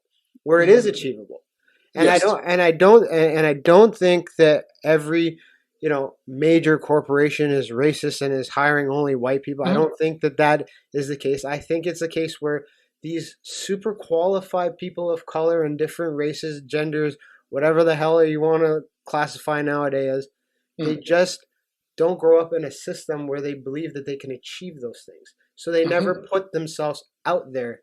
You know that old saying, like, you have to fail to get something, right? So they always think they're going to fail. So they never put their dollar in the pot. They never put their resume in the pile, right? Obviously, if you put your resume in the pile, most times it'll probably get pushed aside. But it only takes one time to change that generational thinking in a family. And it doesn't matter what color you are, what country you come from. And I think that it could be said you can find these examples in every family and everything. Yeah. I think this is not solvable by saying every company has to hire a certain amount of colored people. I don't think that will solve the issue. I think the issue goes into we have to go into communities where we identify that there is this kind of problem, and show these kids and show these young adults that if you work hard, even though your parents or your grandparents or your cousins haven't achieved this, if you put in the work and you have the skill level to do it, you can achieve this, right? Now, obviously, there are some racist assholes out there. Like, let's not that exists. But what I'm trying to get at is that people need to start seeing themselves in these positions and going for them, right? And you know, I'll use myself as an example. I grew up in a brown Guyanese home, right? Let's be honest. Guyanese people, athletic wise, are good enough for slamming dominoes on a table. That is the extent of athletic genetic ability. Hold on. Soccer. No, cricket, soccer. Soccer what? Right? Well, when was the Guyanese soccer team? No. Stop. No? Just stop. No. Oh, okay, all right, man. Cricket, no. I'm making a generalization, obviously, right? Yes. But, so I grew up in a family and a system where being an athlete was not a valued career path. Right. I grew up in a house where, you know, obviously a lot of people are doctors or, lawyers. I grew up in that. You got to go to school. You got to get a 4-year degree. You got to become this. You got to, you know, nowhere along the line did it say be an athlete. Nowhere along the line. Whereas in other families, you know, that's a thing, right? You know, I'm sure in the John Jones household, the Jones brothers, that was a thing, right? Y'all are athletes, right? In my house, it wasn't a thing. and this is what I'm trying to get across is I had to work incredibly hard and overcome a lot of racism on both ends by colored people and by white people to even break through in sport because of the generalization that my own people put on brown people being an athlete, right? Yeah. And what I'm trying to get at is that I didn't just say, okay, I can't do it because nobody has ever done it. I put in my head, I want to achieve this thing. Now, was it easy? No. People who have been following along my journey know that, my ass has been broken and beaten to get to this spot that I am, right? Yes. But I didn't let that narrative that was generational. It was literally generational. I didn't let it stop me from pursuing my goal. Like my wife tells me every time. She's like, she'll look at my extended fam. She's like, yeah, you're not supposed to be an athlete, Ashton. Yeah. She's like, you worked incredibly hard to get the things that you have. And I think that the young folks that are out there, whether it be person of color or not, because, I'm raising a half white kid, and I'm going to tell them the same thing. Like, you want to do something, you're going to do it. And this comes back to our conversation about education. I am now, as a person who's went through the university system, I am now in favor of specialization over education. I will gladly tell my daughter and son that university is probably maybe not the best option for you. Yes. When they're 16, I know exactly. If they can tell me, Dad, I want to bake cupcakes. Yeah. I will say, you know what? All right, you're not going to university. We're going to get you into culinary school. You got to learn some crap. You can't just bake cupcakes. But I want you, by the time you're 18, baking the best damn cupcakes in the world. And by the time you're 22, having a, successful cupcake business, whatever. Yeah. By the time you're 25, figuring out a formula that you can market and send out. And by the time you're 30, you're set, right? Whereas, the more traditional way of thinking is, oh, I want to be a baker. Well, you got to go to school first. Do a general arts degree. And really find out if that's what you want to. Now you're 21 and life is passing you by.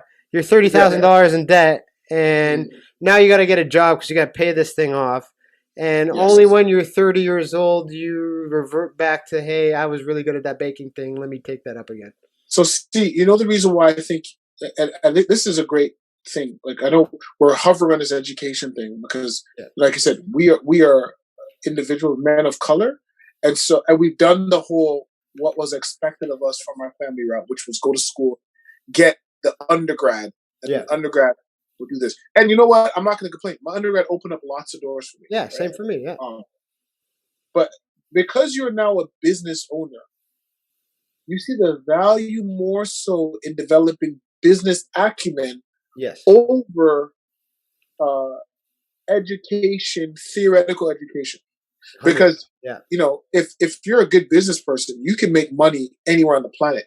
You can sell water to a whale, right? Like you don't need a degree to be good at making cupcakes. No. And then being good at marketing them, you don't have to have a degree with that either. No, you don't. Right? Cupcakes can, if you know how to get people to buy your cupcakes, you don't need to go to school. Yeah. I think like we keep coming back to education, right?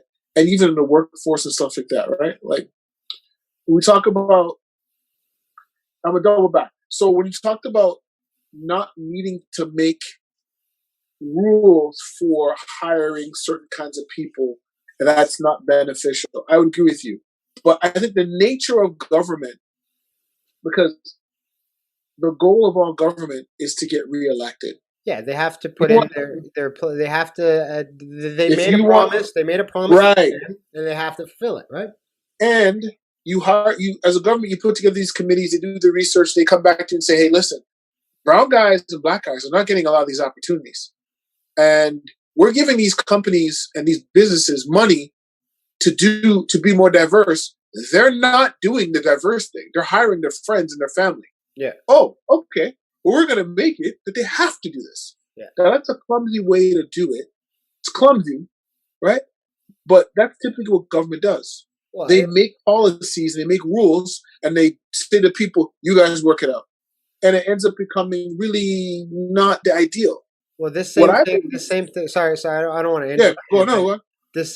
the same thing you're talking about can be applied to the whole defund the police thing. Uh-huh. Right? I mean, so sorry, continue. I'll talk about that after, but I just Yeah. wanted to. Sorry, what were you saying? So I was going to say, I believe it would be better for these businesses to take an effort to recruit. So you're an athlete. You know that college, universities, and professional sports teams send out scouts, and they'll scour the earth Yeah, to find the next great diamond in the rough. yeah. The Next next great. LeBron. Yeah, They don't care where the player is. They'll go to like the center of the earth. If they find somebody who has the giftings and the ability to do this, yeah, right? Because there's a machine in place to turn you into a professional athlete. yeah. Like there's a machine. There's they know how to do it. They have the coaches, they have the trainers, they have the staff, they have the Facilities. Yeah, offensive coordinator. They have that. yeah, They just want people with the raw potential. So I think we should be focused on recruiting people into the right fields. And so, because you're a good scout, you don't care what color they are. yeah, You don't care where they come from. You care about, can this person become profitable? Can they make the team or the business money? And so, I think if we took that approach, we would see that there would be more diversity, because with diversity comes different approaches to solving problems, yeah, right? yeah. And that's really what you want. You want people to give you a new approach to solving a problem that the rest of your team can't solve, because they all think the same. Yeah. You bring someone who's a little different, like, have you considered this? Oh, I never thought about that. Well, the reason why I thought about that is because I'm from this community and this is how we solve our problems here. Yeah. Okay. So to me, the approach that's been taken is clumsy, right? But in a sense, that's what government does. They do clumsy things. They kind of just make these policies and just slap them on everybody and say, work it out. They're like, oh, this COVID is a problem? Okay, let's lock everything down, keep everyone in their house, and it's going to go away. Yeah. That's clumsy. This comes in. And I mean, those blanket things are done with regards to every issue. It's not just Right. COVID, and it's not just equity in the workplace. It comes to the policing issue. It comes to I mean, the policing issue is one thing I have a big problem with. And like, I'm not defending police, or I'm not defending, like, I'm not on one side or the other. Like, I do believe there are shitty police officers. Yes. And I do believe there are shitty human beings of all Yes. colors, right? Like I think one of the biggest things that the media has done, especially in the last year and a half, when the race thing has come up to the forefront, is they have forgot to include the statistics of the other side, right? Like, I understand that black people get shot by police officers. So do white people. So do brown people. So do all other people, right? It's not an isolated incident. What we need to look at is two people who have skilled in martial arts. We have to look at, why are these decisions being made? Like, I'm gonna use, there was the girl, I forgot what state it was, but the police officer shot her because she was she was about to stab somebody. Do you remember? Yes. Yeah, I don't know what state it was. And now I watched the video. Okay, I watched the video of the police officer pulling up. I watched the girl pull a knife, and I watched him fire the shots. Yeah. That whole thing happened in 5 seconds. Yes. Now, I'm going to straight up say I defend that police officer, because in that specific situation, every situation is different. That specific situation, when he pulled up and got out of the car, she was holding a knife towards another human being. Yeah, 100%. I don't disagree. That's a good shoot. That's a good shoot. That was 100%. But it became a race thing. A white cop and a black cop, right? Yeah. When really what that should have only been, the only discussion should that been is, was he right to disarm or discharge his firearm at that time? And the answer is yes. Yes. It's unfortunate that she died. It's very important. But when you hold a knife to another human being, right? Me and you are combat experts. You know, if someone's holding a knife, regardless of the fact that I know how to fight and I can defend myself, they can kill you. There is a good 95% chance I'm going to die in that situation. So if I have to end it. And, you know, and so when it comes to the police thing, like New York was the biggest piss off to me in all, because that mayor was a total douchebag on how he handled things. But the policing issue, yes, there are shitty police, and I actually have family members who are in the police force. So, like, there are great cops and there are bad cops. I think the first and foremost thing that we should do or take into account when we talk about police officers is training. Is training, and not diversity training. I'm talking about physical training. As somebody who gets into a cage and fights, right? That is a controlled chaos environment. But what I'm using as an example, right? Yeah. A real life situation with guns and knives and gangbangers and shit, way more fucking chaos than anything that I have to deal with. 100%.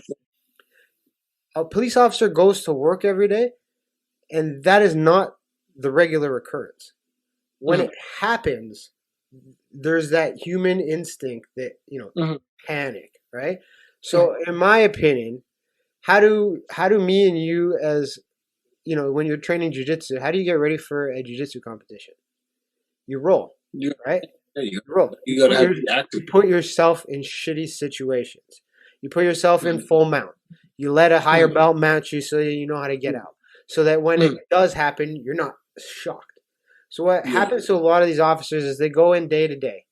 They do the patrolling. They're not getting that stimulation. But then when it happens, regardless of color, and I'm not saying there are some racist cops, obviously. No, I'm listening to you. When this thing happens, when this event happens, this is not something that they're doing every day. So a lot of these people have knee-jerk reactions to things. Now, I'm not defending like the knee on the neck with whatever. That's a whole different. That's a different situation. Yeah, I think we could agree that every circumstance is different. Every circumstance is different. Let me share my thoughts with this, because go ahead. I mean, policing is complicated because, first of all, my thoughts on policing in North American cultures. First of all, police are involved with way too many aspects of interacting with people. People call the police for way too many things. Yes, 100%. Like a police officer can be called because someone's dog is trapped in their fence. Yeah. Police officer can be called because someone's kid is not listening to them. A police officer is called when someone is hanging from a tree. A police officer is called when a man and a wife are fighting and it's just loud. Right. Yeah. I sit on a committee that deals with different issues in the community, and the police are on the committee. And most of the issues that are brought to the committee are issues where the police are looking for alternative ways to deal with it. They want to provide support to people. Like, believe me, I don't think police officers are walking around looking to kill Black people. No, I don't think or men. I know they're not doing that, right? No. I think the challenge becomes when police officers are dealing with situations that, as a police officer, your training limits your ability to respond to things a certain way. Yeah. Because remember, their training is not to talk people down. They're training to de-escalate. Yeah. But if someone has a knife in their hand, they have to pull out their gun. Right? You have to. You have to. Yeah. And so I think that, for one, when people talk about defund the police, clumsy conversation. What they should say is, we need to find alternative ways to deal with some of the issues and crises that police are called to that don't require police. Yeah. So maybe we need to take money out of the police budget to then create maybe another tier of officer that will deal with the stuff that has nothing to do with needing someone with a gun. Yeah. So the people with guns only deal with the stuff that need people with guns, and the other officers deal with the stuff that doesn't require that. Like at the same time, though, you still you still need let's use You an do example. need police. Let's use an example of a crazy person. You get a call for someone who's having a mental episode, who Right. may or may not hurt somebody or themselves. Right. Mm-hmm, mm-hmm. While you do need to send, I agree with you. I think we do need a specialized person to de-escalate the mental aspect of some of these situations. Mm-hmm. That person either needs to be well trained as well, because just as quickly, as easy as it is to say, "Oh, we're going to send someone in to talk to them," that asshole can pull something out and shoot up the whole place, right? So there needs to be those. You're right. They need to either be trained in both, or you need to be able to send one of them in both so that they can both equally respond. You stand back, let me deal with this. If it escalates, they have yeah. So there is that. There is a team within the police force in Toronto I can speak to. There is a team, a crisis response team that deals with if a mental health nurse along with a police officer that try to deal with issues where they're called in because somebody is dealing with a mental health episode, but also potentially need police involvement. Yeah. Guess how many people are on that unit? It's like maybe 2 or 3 people. Yeah, and we have a city of like 3.5 million people, right? Yeah. So, like we said, so defund the police is clumsy. It's clumsy. It's like a slogan, right? It's a catchphrase. It's a catchphrase to right. get people together, to band together for the whatever agenda that they're trying to push. But really, what those people are asking for is the Toronto police budget is $1 billion. You know that, right? Yeah, it's a huge budget. Yeah, 80% of that is police salaries. Yeah, rightly so. Police officers deserve to get paid. They have a difficult job. Yeah, it's a tremendously difficult job. What people wanted to say was, how do we take some of that $1 billion budget and allocate some of that money to get more mental health people to go alongside with the police? Yeah. Because in a lot of cases, we see where the people are like, oh, they didn't have to shoot the person. A lot of times, police come on the scene because somebody called and said something like, this guy's walking around with a knife. They're coming there already primed, thinking this is a dangerous situation. Yes, 100%. Yeah. They get there, right? And they don't know what they're dealing with. But the problem came from the call. Yeah. The initial alarm was raised. Like, you know what I mean? So you're coming in as a police officer and you're being told, hey, you got to go to the situation. Someone there, potential mental health issues, has a weapon.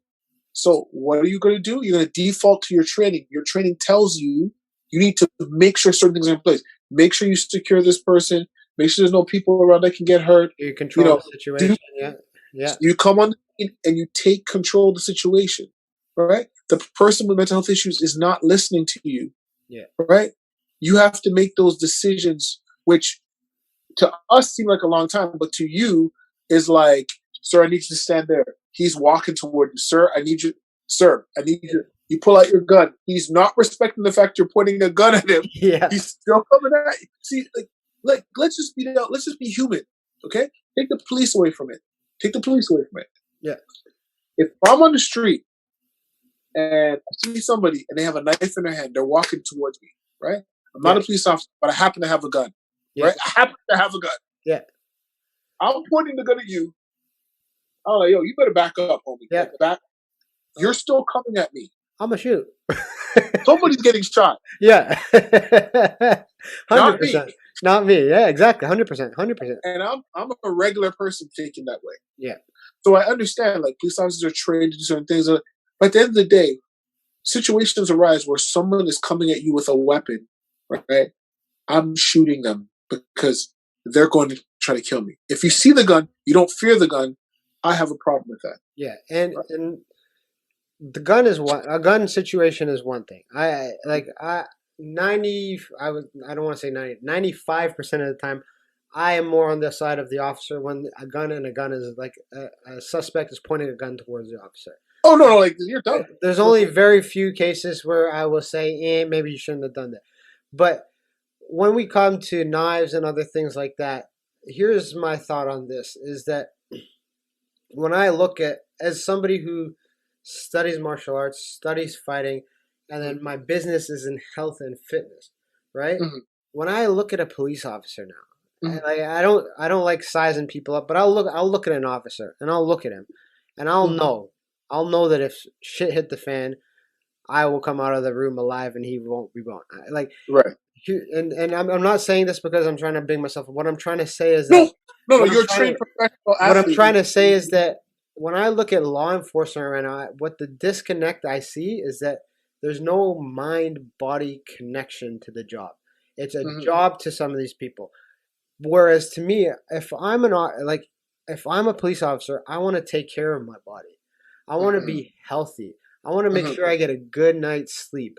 I want to make sure Mhm. that when I get to work, I have healthy meals so that, I'm not eating hamburgers during the day Mhm. and I'm not feeling slug. Like all of those things, all of those healthy aspects of living contribute to decision making, right? And Actually, let me ask your people that are police officers if those are the things you're thinking about, right?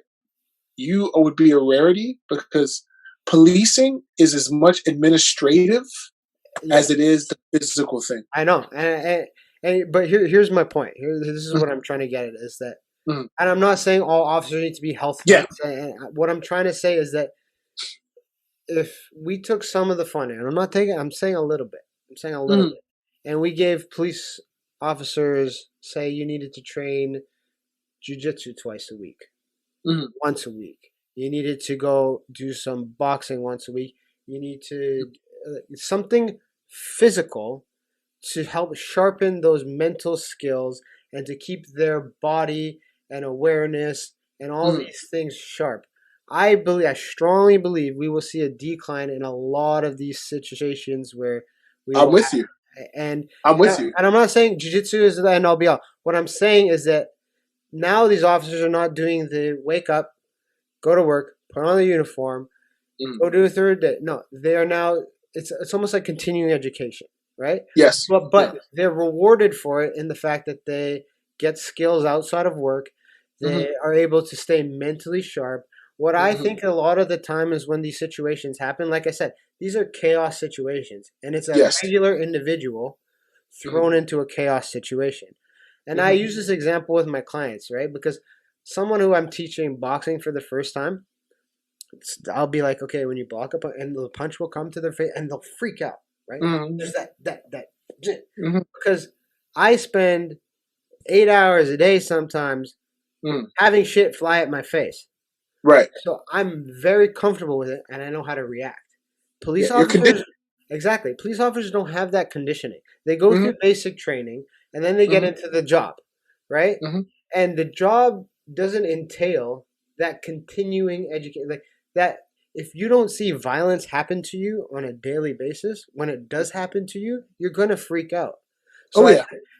and I think that is one of the biggest issues when it comes to these major policing issues. When you have these big, high-profile cases, is that, and I'm not defending the police officers because some of them are straight up assholes, right? Mhm. But for a lot of the time, it's just we need to give these people more tools to do their job. Mhm. It's as simple as Mhm. that. We don't need to defund them. We need to reallocate what we're doing.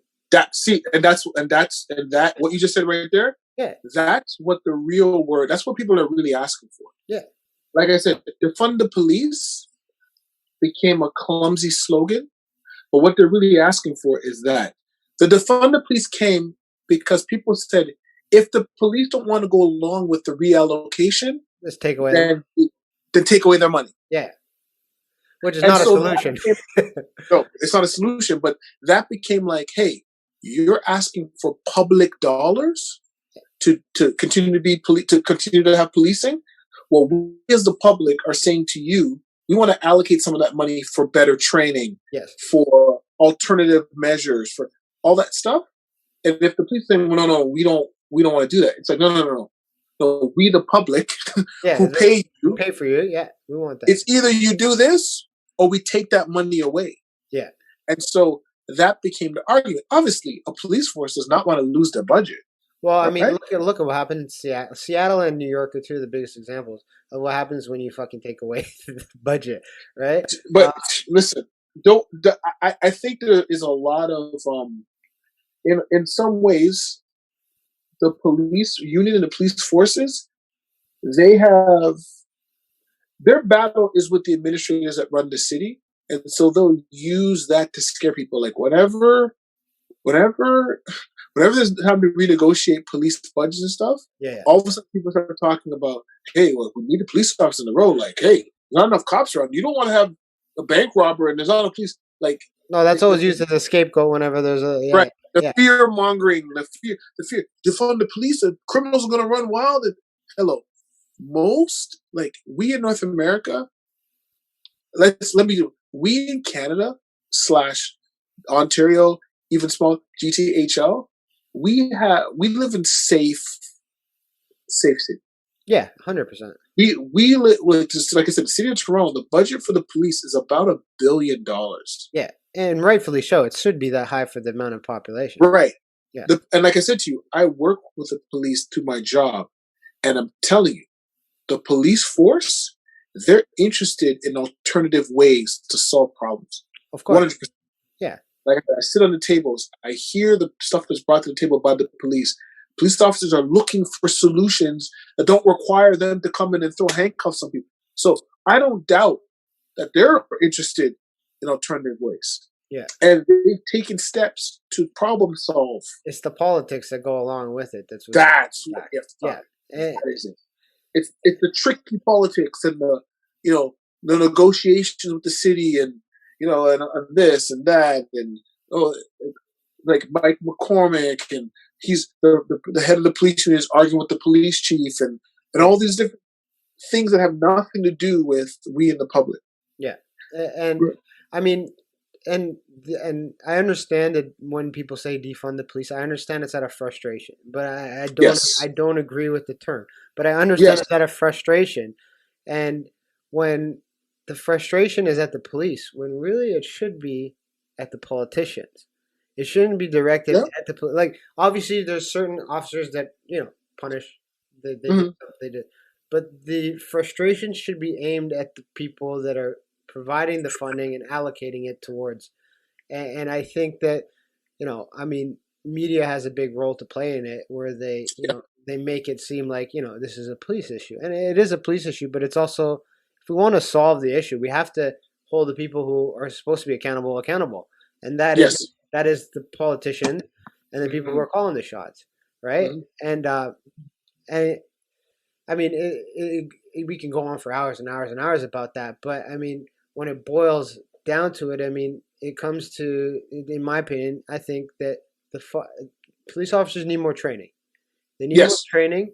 They need more tools at their disposal. They need more help, right? And and I think it comes to also their well-being. I think that there needs to be more. I'm going to use this thing. This is a hypothetical situation, but say a police officer responds to a scene, and nobody dies, but there's a little bit of violence. He had to do stuff that to apprehend this, whatever.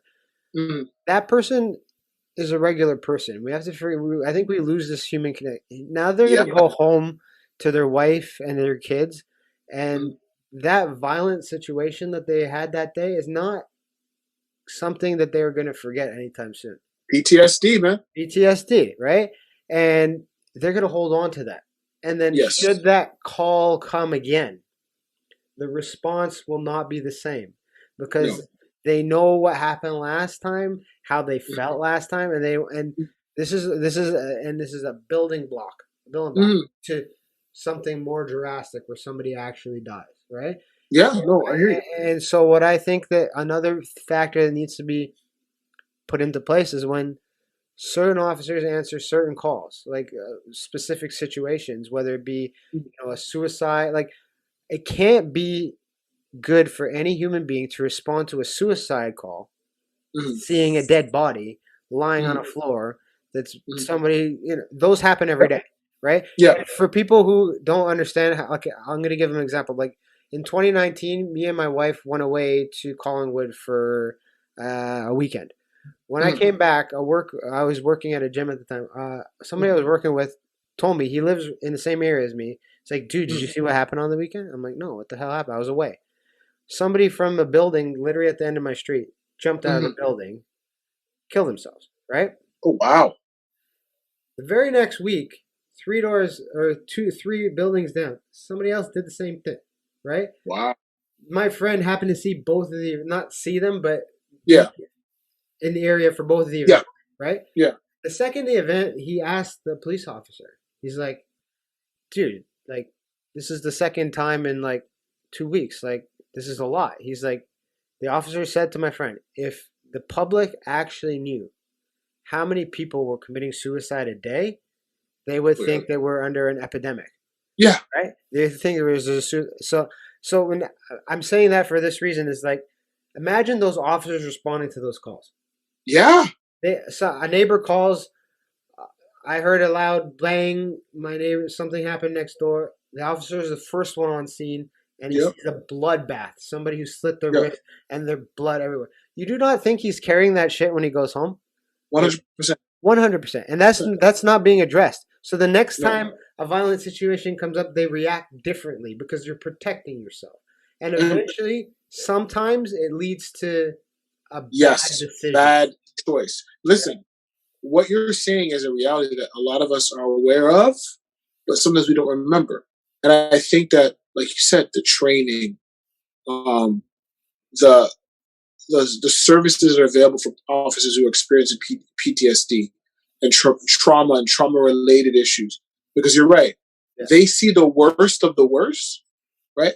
They're called in for the dead baby in the bathtub. They're called in for the man beating his wife. They're called in for the parent beating their child. Yeah. They're called in for the suicide. Like, that could all happen in 1 week. Yeah. Like, you could be called into all those situations in 1 week, right? And so you're right. That is going to have an effect on your compassion. Yeah. On your heart, right? And so it makes you harder. Yeah. But this is a challenge, right? Because I think in a lot of ways, a lot of times, the police don't do themselves favors by never admitting when they're wrong. Well, they don't want to, obviously, right? Because there's liability with that, right? Yeah, liability. So if a police officer makes a mistake on the job and somebody gets hurt, right? If they say, "Yeah, my bad, that guy, it was good," do you know how much trouble they're going to get in? Yeah, a lot. You know how much trouble the police force? Yeah. And so what ends up happening is, to the public, the police say, nothing to see here. Nothing was wrong. Our officer did the right thing. And everyone's like, no, that's not the right thing. No. SIU came in, we determined, we did an investigation. Right. Yeah. Right? Everything's good. Everything's good. We investigated and everything's fine. And the public then becomes like, oh, like, you guys, it's you versus us. When you guys do wrong, nobody checks you. But when we do wrong, you guys come and check us. Yeah. And so I think that, like you said, like, if the police let people know that, hey, this job is so hard that we're going to make lots of mistakes. Yeah. And honestly, when you think about it, it doesn't happen as often as you would think it would happen. No, statistically, these situations are very, very small. Yeah. But if you're the victim of the police issue, that'll mess your life up. Oh yeah, for sure. So, I mean, it's like policing is it's not an easy conversation. It's not an easy set of solutions. No, it's a hard job to, first of all, and then the issues that are going on with it. And in a way, I'm kind of glad that some of these things are coming out, but I'm also saddened because I know that, like we just talked about, it won't be solved with the current politicals that we have in both countries. Yeah, it won't be solved with the leaders that we have in both countries. But before we wrap this shit up, there's one thing. There's one thing I wanted to ask you about, because there's an experience that you've had that many people don't have, and this is, we're going back to martial arts here. Your judo black belt that you have. You had the opportunity to go overseas to Japan and study. Yeah, and so that was something I always wanted to pick your brain about, because it's something that, I mean, I think a lot of athletes, not just athletes, people in general, like traveling to another country to learn a specific art, whether it be culinary, whatever. How was that experience for you, just being able to do that? Listen, man, that was one of the greatest experiences of my life. I would encourage anyone to do it. So I actually didn't go to Japan to learn martial arts. I wanted to teach English because my desire was to come back and go into teaching. So I wanted to get the experience. It just fortunate for me that the school I went to, high school I was teaching at, had like a high level Judo Black belt. Yeah. Right? He'd been a coach. He'd helped to coach the French national team. So a lot of international experience and stuff. And he put me on a path and said to me like, hey, you know, if you stick with me, I'm going to make you a second degree black belt before you leave Japan. And I was kind of like laughing because, you know, I was like, what are you talking about black belt? I just want to like try it, you know? Yeah. But it was probably, I've never done something that hard before in my life and not even since. Like the kind of training that I had to do there, sometimes I left training sessions and my hands are just shaking. Like, you work so hard, your nervous system is fried. Shut down, yeah. Right. And, you know, like... I still get that to this day. Right? And so that level of intensity, you know, coming from someone who did no martial arts training at all, right? And I went there as an adult. And so I was training with high school kids. But even though I was physically stronger than them, they had been doing judo since they were like 5. Yeah, so they were tossing your ass. So much better. Yeah. They were... I'm talking girls. Girls were throwing me like smash head over heel, just legs in the air, bam. And so it was one of the greatest experiences in my life because Japan, the culture itself is not violent, but the outlet that martial arts provide is the reason why I can see why they're not violent. Yeah, because they're very serious about the martial arts and the martial arts culture. Yeah. And it was, like I said, one of the greatest things, you know, one of the greatest things I've ever been a part of. And that's what allowed me to even continue training martial arts and go into jiu-jitsu. Yeah. And it helped my jiu-jitsu a lot. So saying that part of the Japan culture, why don't they have more high-level fighters then? Jiu-jitsu or MMA or what? Just in general, like in martial arts, they do have some good guys, but I'm saying I know the background that they have there and the tradition of martial arts that comes out of that country. Mm-hmm. Like I'm asking this as a serious question because I've never been there.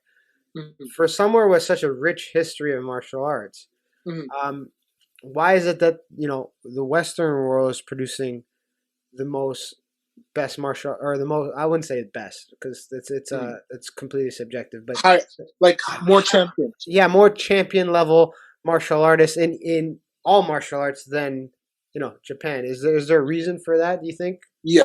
So I think if we look at martial arts from the perspective of so if you look at like the Olympic sports, if you look at judo, Japan still runs the route. Like that's the one country they come. Like when judo has like 200 countries that participated, when it comes to the Olympics, Japan still pulls most of the medals for individual country. When you look at karate, a lot of the top guys are still coming out of Japan for karate. Don't get me started on Olympic karate though. That was bullshit. Yeah. Even in MMA, the lighter weight categories, in Asia, so. Yeah. Like in ONE FC and those organizations. Right. Yeah. You have more participation from Japanese and Chinese and Korean and fighters in those kind of installments because you've got to remember, it takes a lot of effort for a Japanese person to leave Japan, come to the United States, and kind of build themselves up. Yeah. It's very costly. And the language barrier has a lot to do with their marketability as well. Right? Like, even above languages, because, you know, when I was in Japan, English is like their second language. Yeah. Right? So it's like the way we have French here. Yes. So a lot of people can speak fluent English. Yeah. Right?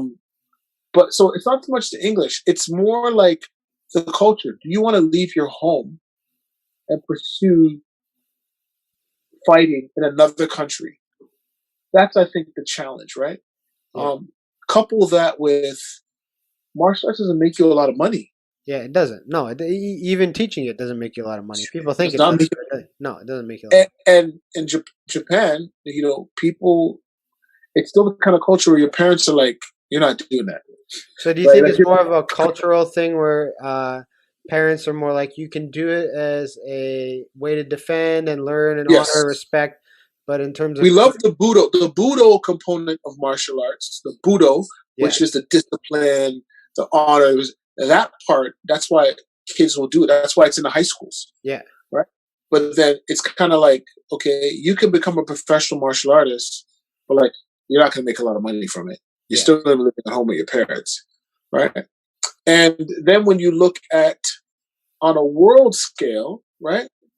If you look at the countries that have the top professional martial artists, look at how ethnically and racially diverse those countries are. Yeah, yeah. Like Japan is U.S., parts of Europe, right? You're seeing people from all walks of life as martial artists. Yeah, and so that plays a role too, right? You're getting more. Do you think it's because like let's take the U.S. for example, right? You have super camps all over the U.S. So do you think it's because you have these environments where these amazing training environments are available, so you have different athletes from all over the world coming, and some of them end up living there and stay. Like, for example, Brazilians tend to flock into the U.S. and some parts of Canada. Like, our church is full of Brazilians, right? But they flock to the U.S. They end up getting citizenship, so they end up opening schools there, training people there, and then that diversity of skill set now from other parts of the world come to that. You think that that's one of the biggest things? That's definitely a factor. I think too, you have to look at it like, okay, so you're Brazilian, you do martial arts, you box, you do jiu-jitsu, whatever you do, right? You don't make any money doing that in Brazil. No. If you come to the U.S., you would probably make more money being a construction worker in the U.S. than you would teaching Brazilian Jiu-Jitsu in Brazil. Yeah, for sure. You know what I'm saying? Like, you would 100%. make way more money. And so the opportunity to have a better life is in the U.S. Yeah. Because it's a bigger market, the opportunity to make more money is in the U.S. And so that's why those guys come. And because everyone comes, and not even Canada, everyone comes to the United States from all over the world, that's why you'll see more capitalism and more commercial success there. Because you can say we have the best fighters in the world, yes, because the best fighters in the world come to the U.S. Yeah. Okay, I get it. Yeah, I get it. So, but when you look at the culture, the martial artist culture, not the fighting culture, because there is not a fighting culture in Japan to the same degree that it is in North America, right? Yeah, because the culture itself is not overly violent. No, and that's one of my martial arts culture. One of the things I've always admired about the Japanese culture is if you ever watch a fight in Japan, it's silent. The arena is silent, right? And then when somebody does like a guard pass, they'll clap, right? And it's a big difference than in North America. In North America, if two people are on the floor, they stand them up, let them fight, right? Whereas and what I'm trying to get is that and I think this can be said for a lot of Asian countries, is that the fans, so the people in the stands, have a general knowledge of actual martial arts. Yeah. So they appreciate what's going on in that ring and cage a lot more. Whereas in North America, that's not necessarily the case. It's more of a blood sport, right? Yeah. And you know, which is mind-boggling to me because, you know, if you watch MMA and you see two guys on the ground, they're like, stand them up, let them punch. I'm like, well, if that's what you wanted, why isn't kickboxing a lot bigger in the U.S.? It's mind-freaking-boggling that I know. That's what it is. It's all about the money. But like, if you wanted to see two people stand up and kick each other and punch each other in the face, why isn't Glory that much bigger in the U.S.? Why isn't K1 and that kind of style fighting bigger in the U.S. and North America? And it's silly to me that I think that boxing in the UK, boxing in the US is such a part of the culture and the ideas of manhood. So,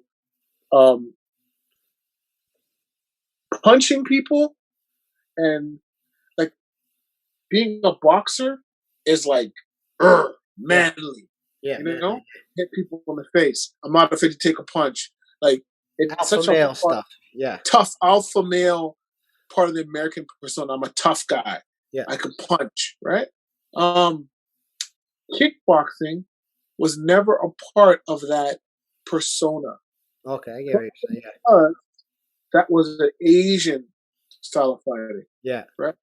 Like kickboxing was introduced to North America by other Asian communities, by the Chinese, by the Koreans, by the Thai, by the Japanese and stuff. And so boxing was uniquely, the style of boxing we did was uniquely European and then became American, right? Yeah. I think that's probably why. Like listen, like Floyd Mayweather can make $30 million fighting Logan Paul. Right? That just boggles my mind, right? It's pretty much a sparring session. Yeah. Well, you see, there's an appetite for boxing. Mike is gonna do it too. Mike is gonna fight Logan. Oh yeah. He's gonna kill him. But like look how popular MMA is, right? Yeah. And the numbers in boxing have never been better. Yeah. Like and people are still watching boxing. I'm happy about it because for a while for a while boxing was kind of dying down, and here's my issue with the whole YouTube boxing thing. I don't care that the Logan Paul brothers are making money. Good for them. Congratulations. It's not going to last too long. Fair play. Ride it till you die, right?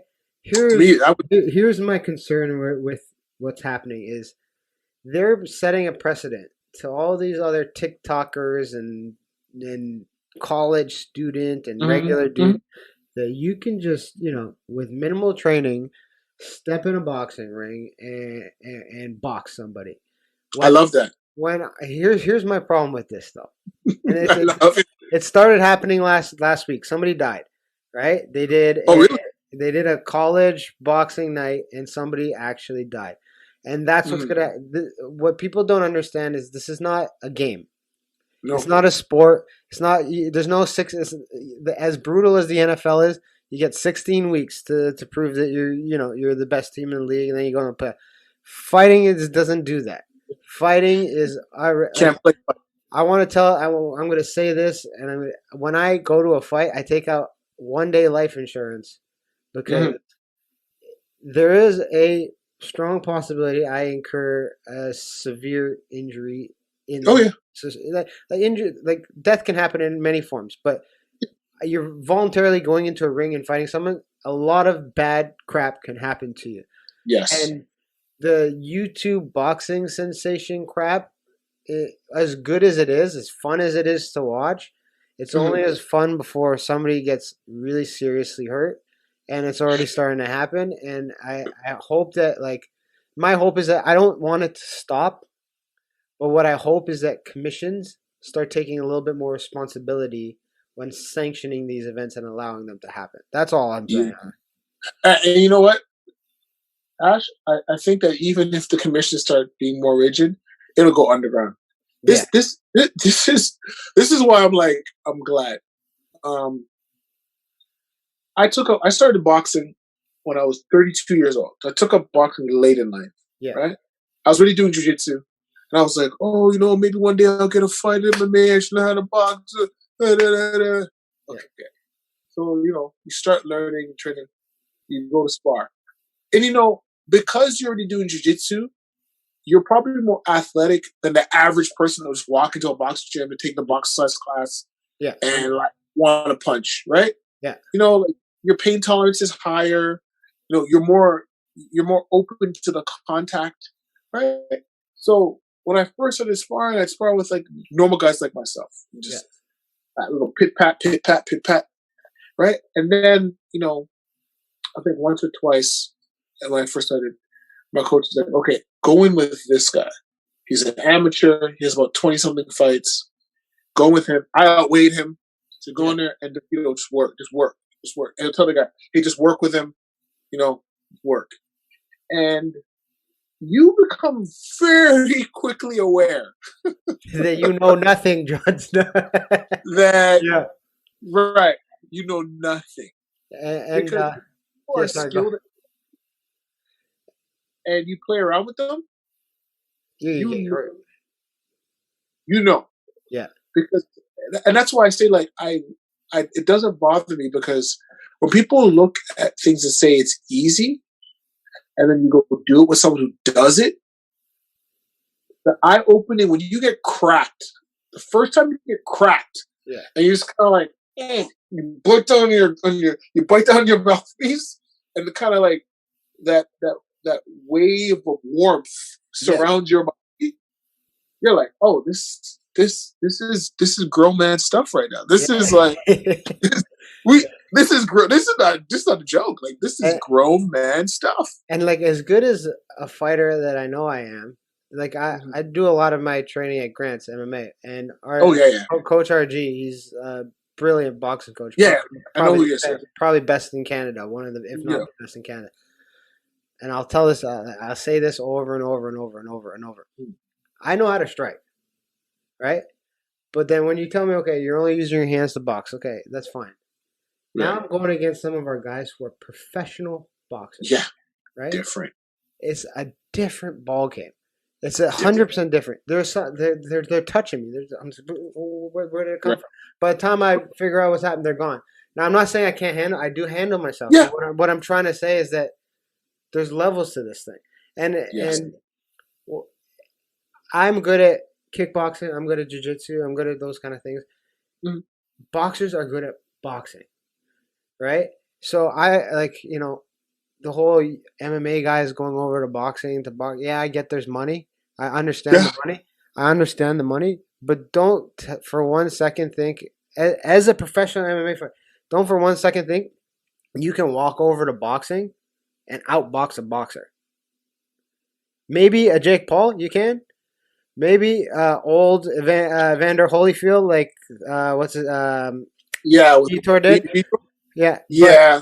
But you don't think you're coming over to boxing and you're boxing a Gervonta Davis and you're gonna beat him. It's not gonna happen. These athletes are specialized killers in their sport, and like you said, I enjoy it. It's fun. It's a freak show. It's fun.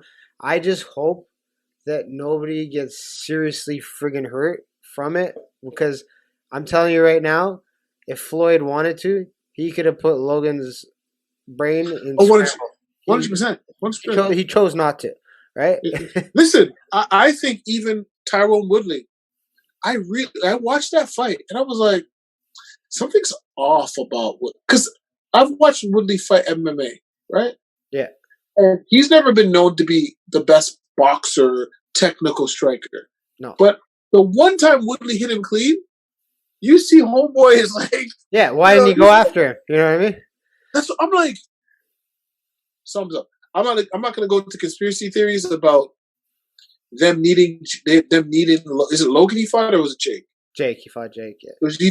So them needing Jake. Like Jake needs to win these fights for Triple to keep making money. Yeah.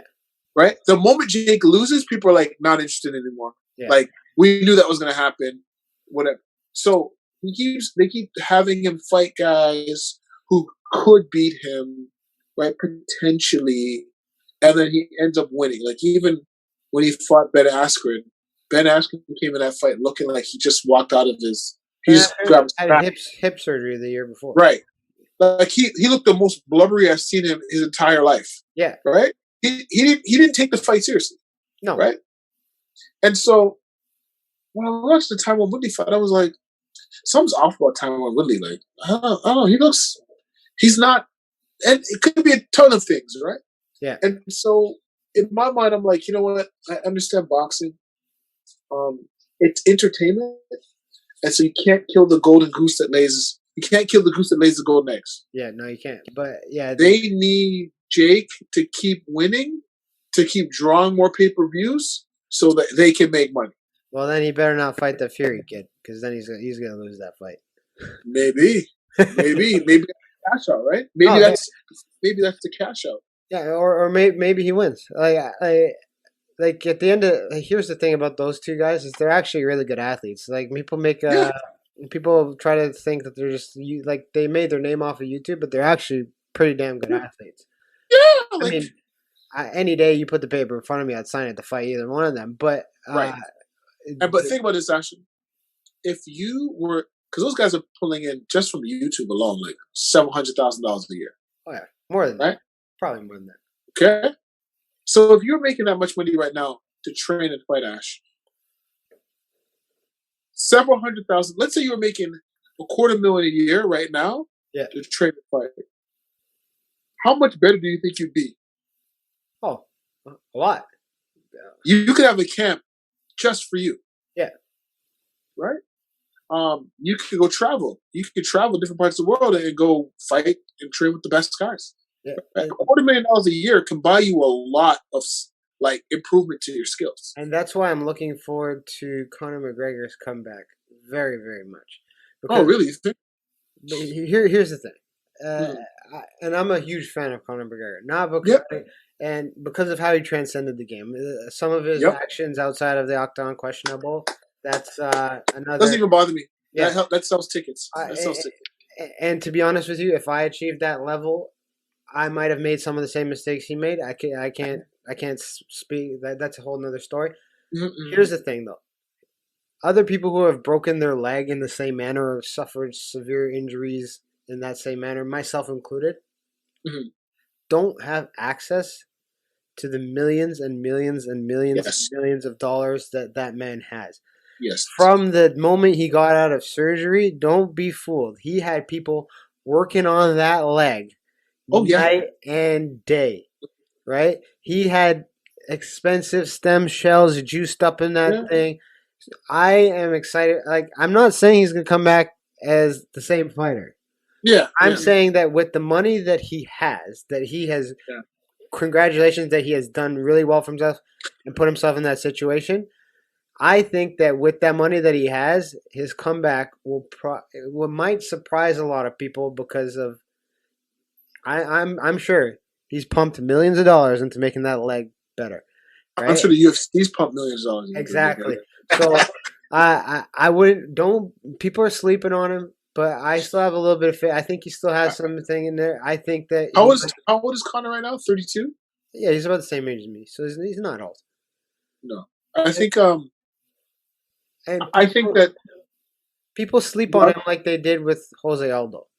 Because Jose Aldo was a dominant champion in his low 20s, right? Yeah. He only really got beat when he was, 27, 28. Then he got into his 30s. He's still a freaking elite fighter. He's a great elite fighter. And he's still young. It's just because he was So Conor achieved these things at a relatively young age. So don't be surprised that even though the last couple of years he's kind of skill-wise fell off because of, probably external things that have happened. Yeah.